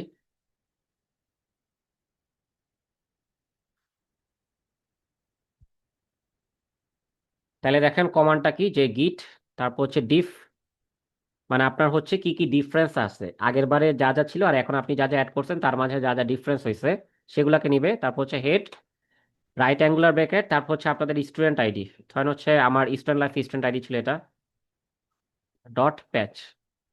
এটা লিখে এন্টার দিলে হচ্ছে এই যে প্যাচ ফাইল তৈরি হবে। এই যে দেখেন প্যাচ ফাইল তৈরি হয়েছে। ঠিক আছে, এখন এই প্যাচ ফাইলের ভিতর কি কি আছে,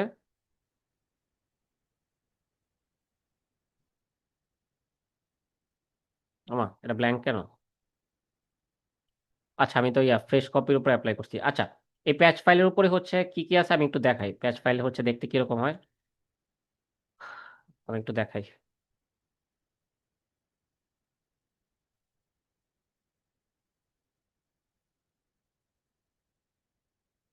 উম,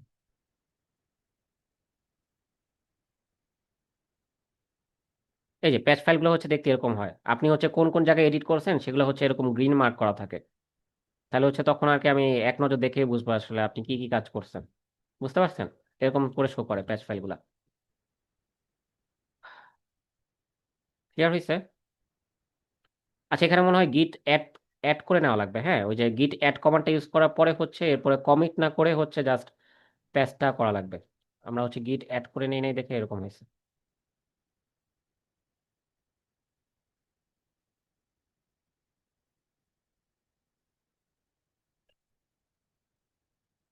আচ্ছা, ইনিশিয়ালি করে নিই।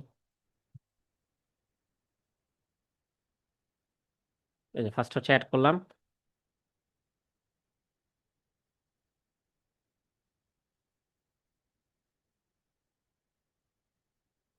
এটা রান দেওয়ার আগে হচ্ছে আগের ফাইলটা ডিলিট করে দিই।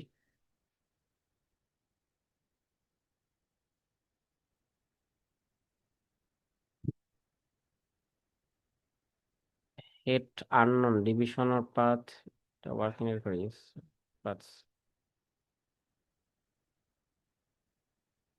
এই এরর কেন দিচ্ছে? git diff head dot patch।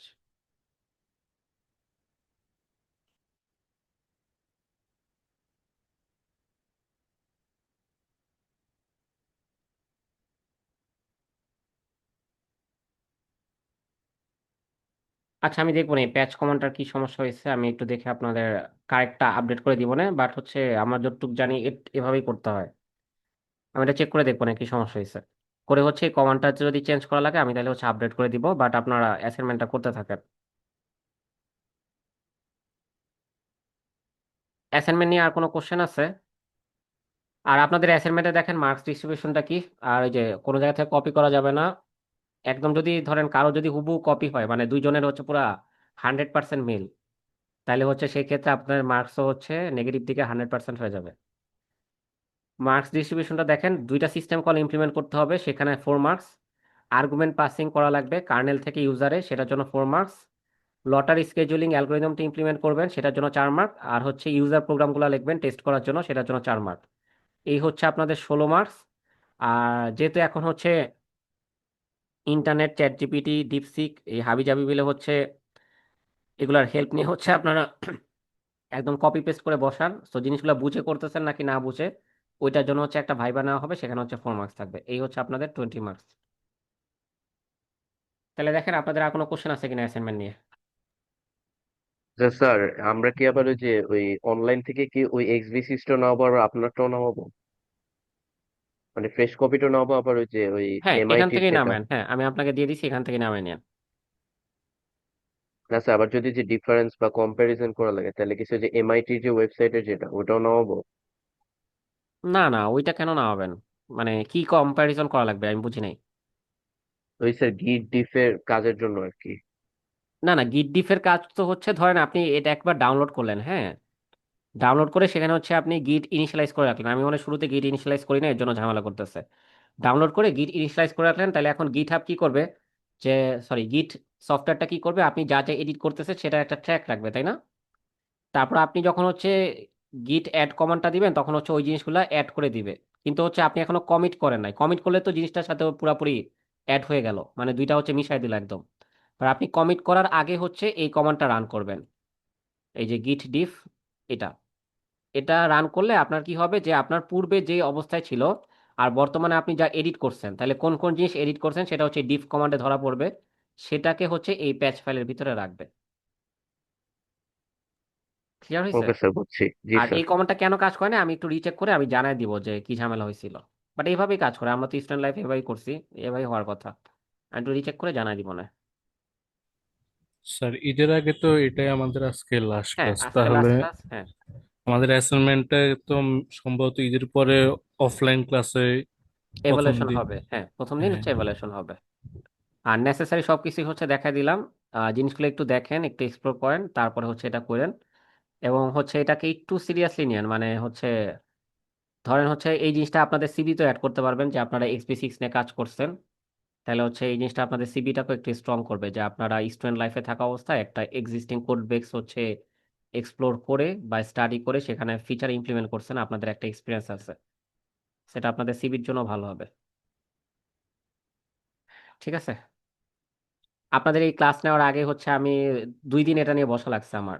একবার বসছি হচ্ছে সিস্টেম কল নিয়ে, আরেকবার বসছি হচ্ছে স্কেজুলিং অ্যালগরিদম কিভাবে কাজ করে সেগুলো নিয়ে। আমরা হচ্ছে এটা করছিলাম হচ্ছে 2022 সালে। তাই মাঝখানে তো 3 বছরের গ্যাপ না, টুকটাক জিনিস ভুলে গেছিলাম, সবগুলো আবার হচ্ছে রিক্যাপ করে তারপর হচ্ছে আপনাদের ক্লাস নিলাম।